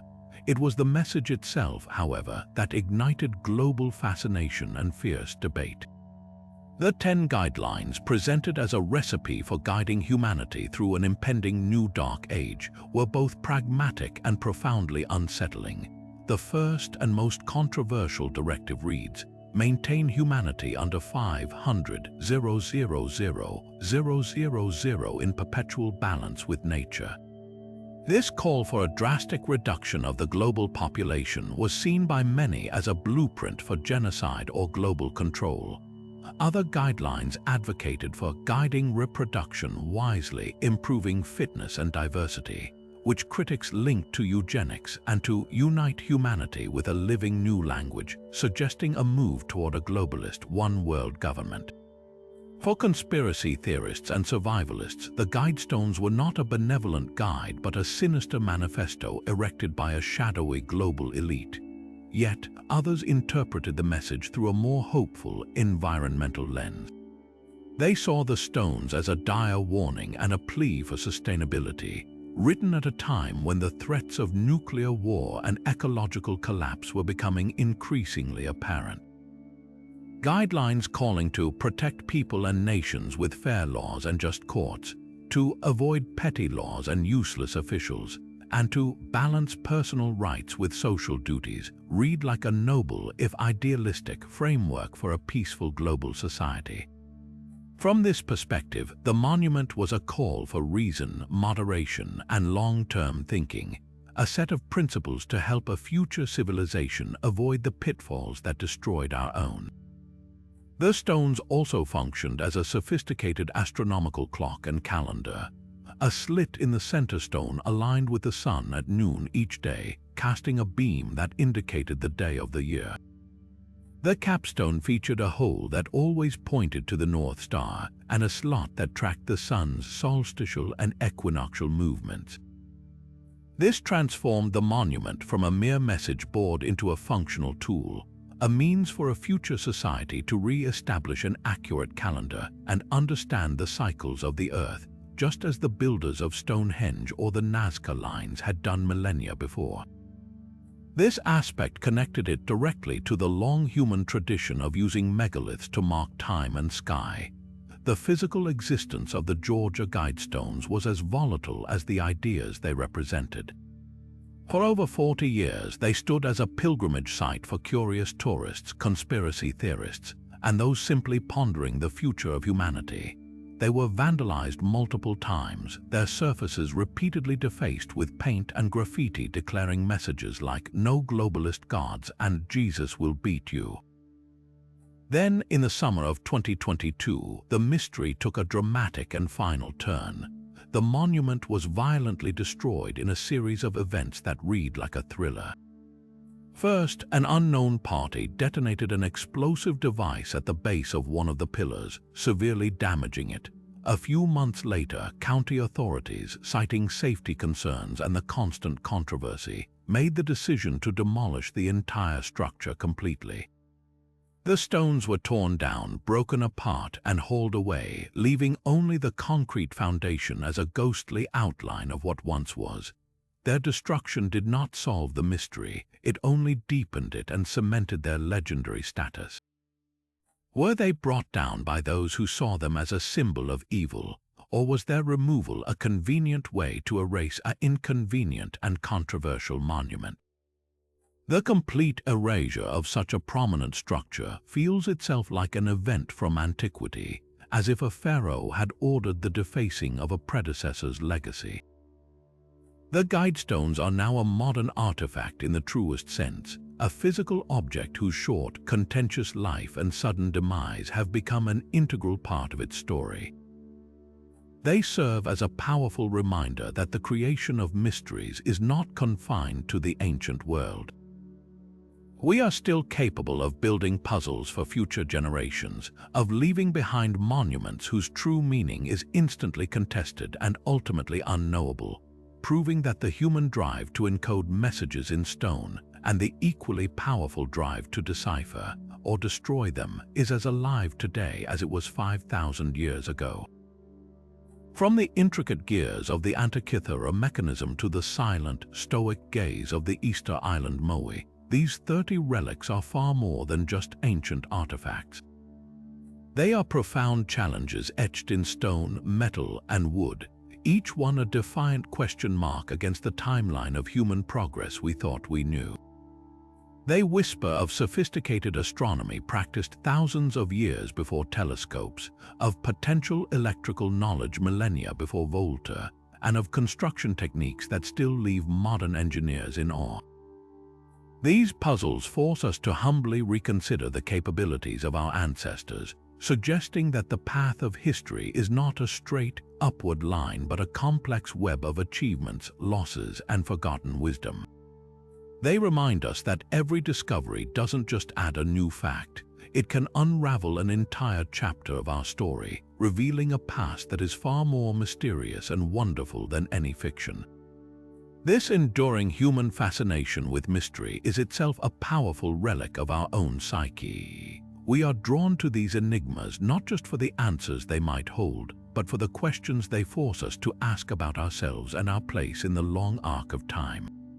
They spark our curiosity, fuel our debates, and ignite our imaginations, connecting us across centuries to the individuals who crafted, used, and ultimately left behind these tantalizing clues. Whether it's the precise function of the Baghdad Battery, the uncanny image on the Shroud of Turin, or the hidden meaning behind the Nazca lines, these objects transcend their physical form to become symbols of our endless quest for understanding. They represent the thrill of the hunt, the joy of intellectual discovery, and the humble acknowledgement that for all our advanced technology, the past still holds secrets that we have yet to fully unravel. Now we turn the question over to you. Which of these 30 relics captured your imagination the most? Does the potential ancient technology of the Saqqara bird fascinate you, or are you drawn to the cryptic, undeciphered codes of the Phaistos disk? Perhaps the geological mystery of the London Hammer or the cosmic map of the Nebra sky disk left you pondering the possibilities. Share your thoughts in the comments below. We are incredibly excited to hear which puzzles you find most compelling and to continue this conversation about our shared mysterious history. If you enjoyed this journey through time's greatest enigmas, make sure to subscribe and hit the bell so you don't miss our next exploration into the forgotten corners and incredible secrets of the past.